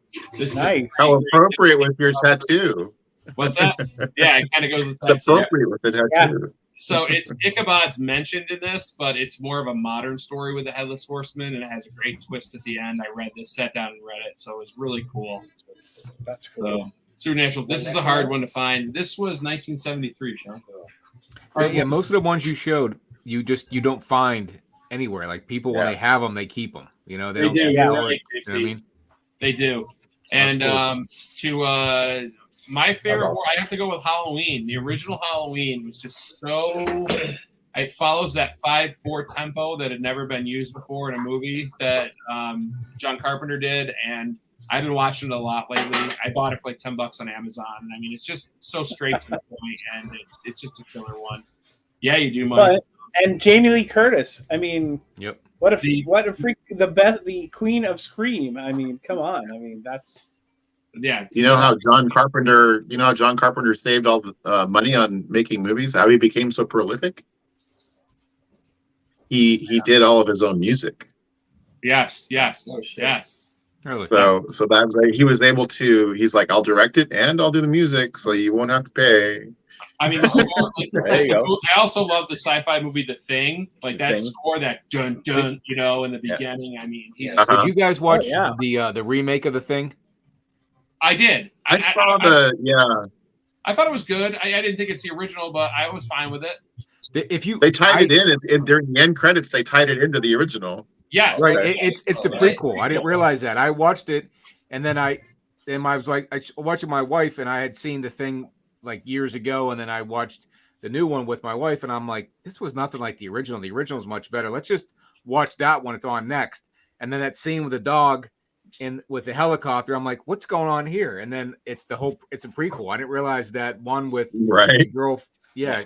What's her name from Ahsoka? She's the prequel. And I was like, wow, that was crazy. Like, I thought I was having a trip or something because that stuff just like, wait, I just saw that scene, So yes, it was pretty good that way. So before we end the show, I'm going to do one more giveaway. So if anyone could in the comments, I thought the giveaway was Werewolf by Night number. Which number was that? Number Bigby's got that. He's doing a side. That was Werewolf by Night 32. We're doing a backstage giveaway for the creators. So hashtag Halloween for a chance to win Werewolf by Night 25 and another copy of Crypt of Shadows, which is just a fantastic modern cover with a lot of cool people on it.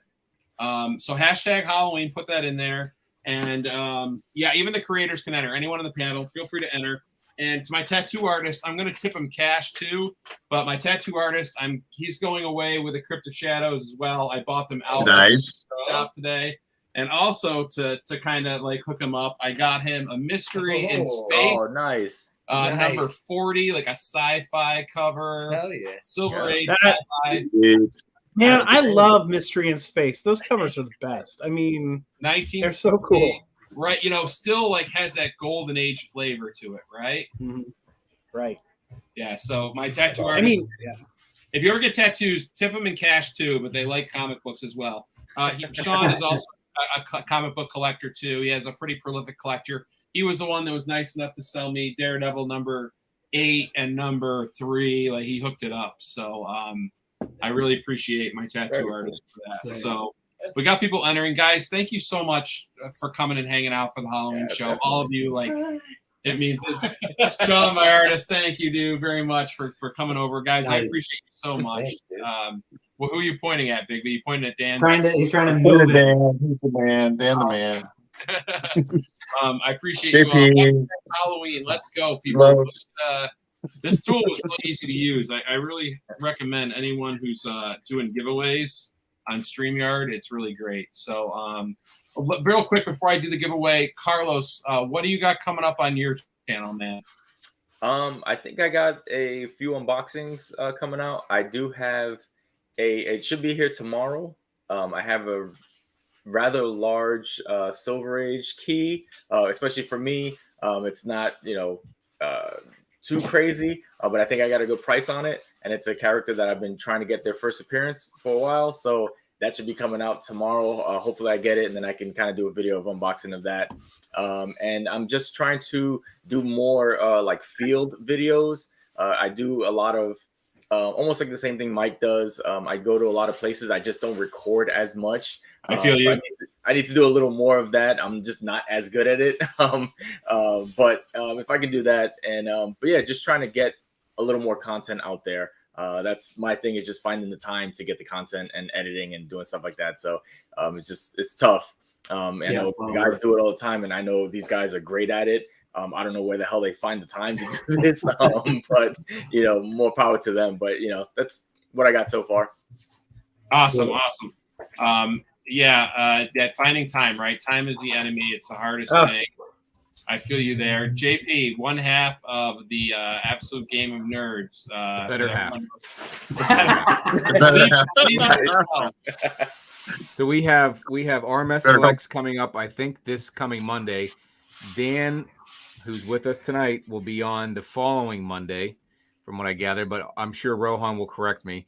And we have soon, within I think about a month, we're going to have Mindy Wheelert from the editor, the artist of the magazine Boobs, will be on our show sooner than later. So if you guys know who Mindy Wheelert is, you guys will want to tune in for that one.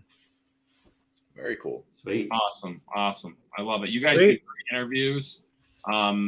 You and Rohan are so natural at it, and it's just so much fun to come on and talk with you guys, and you guys. We're all in the same wheelhouse, so it just the flow is organic, if you will.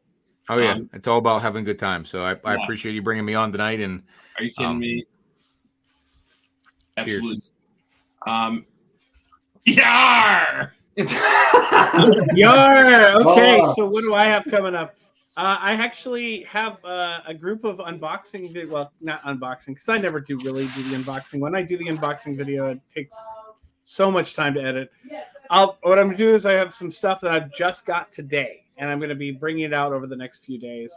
And then so that's my stuff that's gonna be coming out. I think maybe if things go well on Saturday night, Bigby and I may be doing a live. We might do a live stream. We might do a comics talk video, and that might be coming out within the next week. And I don't know why. Ahead of time. Yeah, we'll probably make sure you get your account set up to do live streams ahead of time. It takes 24 hours to get approved. I think I already set it up. I'll have to check again, okay. But I'm pretty sure. But my daughter says that something about being among us, that I'm among us. No. No. You do this. I'm the imposter? No, do this. Oh, you want me to do? She wants me to do what is? Okay, let's see here. She wants me to do this. Okay, just fix my hand. I can't do it, honey. You're way too. You're gonna get banned for throwing games. Get your hand in there. Get your hands in there. Okay, there she is. All right. Anyway, but as so they say that in Pittsburgh, oh my gosh, that's crazy how she did that. Wow. So Dan, and yeah, but that's what's going on. And maybe I'll actually do an interview with Dan or something, like everybody else. But Dan, we're just gonna get you a channel. We're gonna start your channel, and you can come. you do all the work. I'm gonna have Carlos do the work. Yeah. I do. It's too much. Bigby, what do you got going on? Well, me and Pixie. So I'm going to be on Absolute Game of Nerds the first week of November, I believe. I think that's what Ralph was saying. I think you're the week before Minnie Willard, Boobs editor. Yeah. So I come just before the boobs. Good lead-in.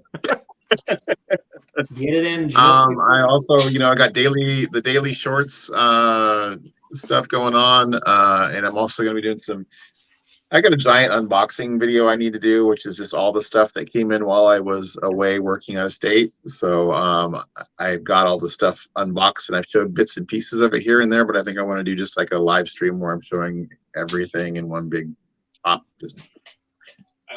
So there's that. I just gotta put this in Dan's face. Yes. Show that every chance you get. Every video. It's like every video.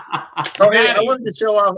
I've told you guys about this, or I've mentioned it on some other channels before. I don't know if I mentioned it to you guys, but so this magazine where I did the cover, they wanted me to do a story or a comics adaptation of a story. This guy did a 16-page script, and they wanted me to.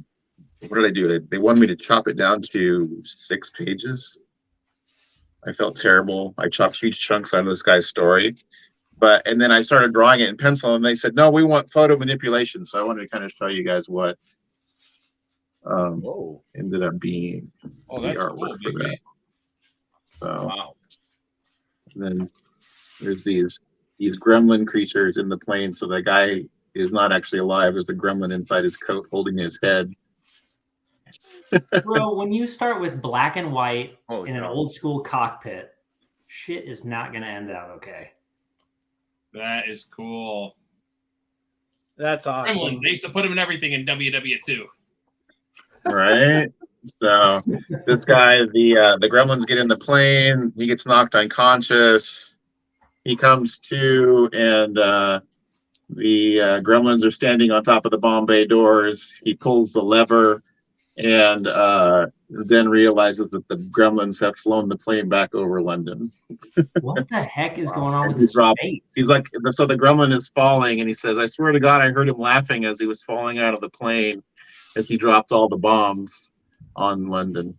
So, and you so have there like photos with drawings in there.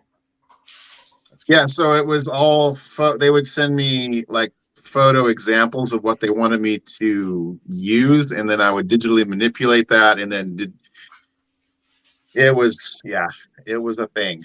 It took forever to do. That's cool. So it's kind of like digital painting with photos. And you got the hashtag comic book shout out is coming to a culmination in November. Oh, right? that is true. Although not coming to an end, I have decided amongst discussion with others that we will continue the hashtag comic book shout out in the coming year. So in January, we're going to start off again with the whole shebang and be doing another giveaway. But so Travis, I need to get together with all the creators that are submitting stuff for the giveaway and find out. We need to do a special where we're showing off what's going to be given away, and we're also doing a giveaway to not only to the creators and the and those guys, but also to the viewers. So we're going to have a giveaway for everybody who watched the videos and has subbed up. We'll have a video where they can all put in, put your comments in that video. We'll do a random drawing for that one. So. And also, real quick, I'm going to show because I have them on hand. I'm giving away to one of the grand prizes for the creators. That's right. Two-pack. Tupac Shakur. Tupac Shakur. Apocalypse. You can see the names are screwed up here, but I'm giving that away. And I've also decided that someone is going to get a Predator number 3 and a 9.2. That is remember sweet. that Moncomics was here. That's right. That'll be going in the giveaway too. But let me do this drawing real quick, and then we'll end the show. So hashtag Halloween. I'm going to start collecting comments. I got 14 entries. Congratulations to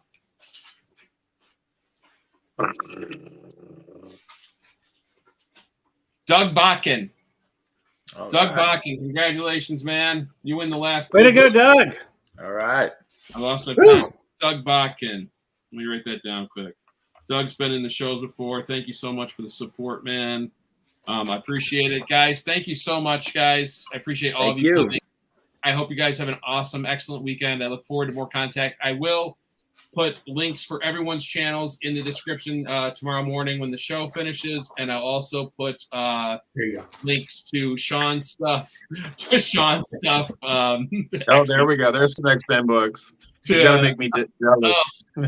Easy to that giant-sized X-Men, man. I'll have to confiscate that from you. Flew right through that one.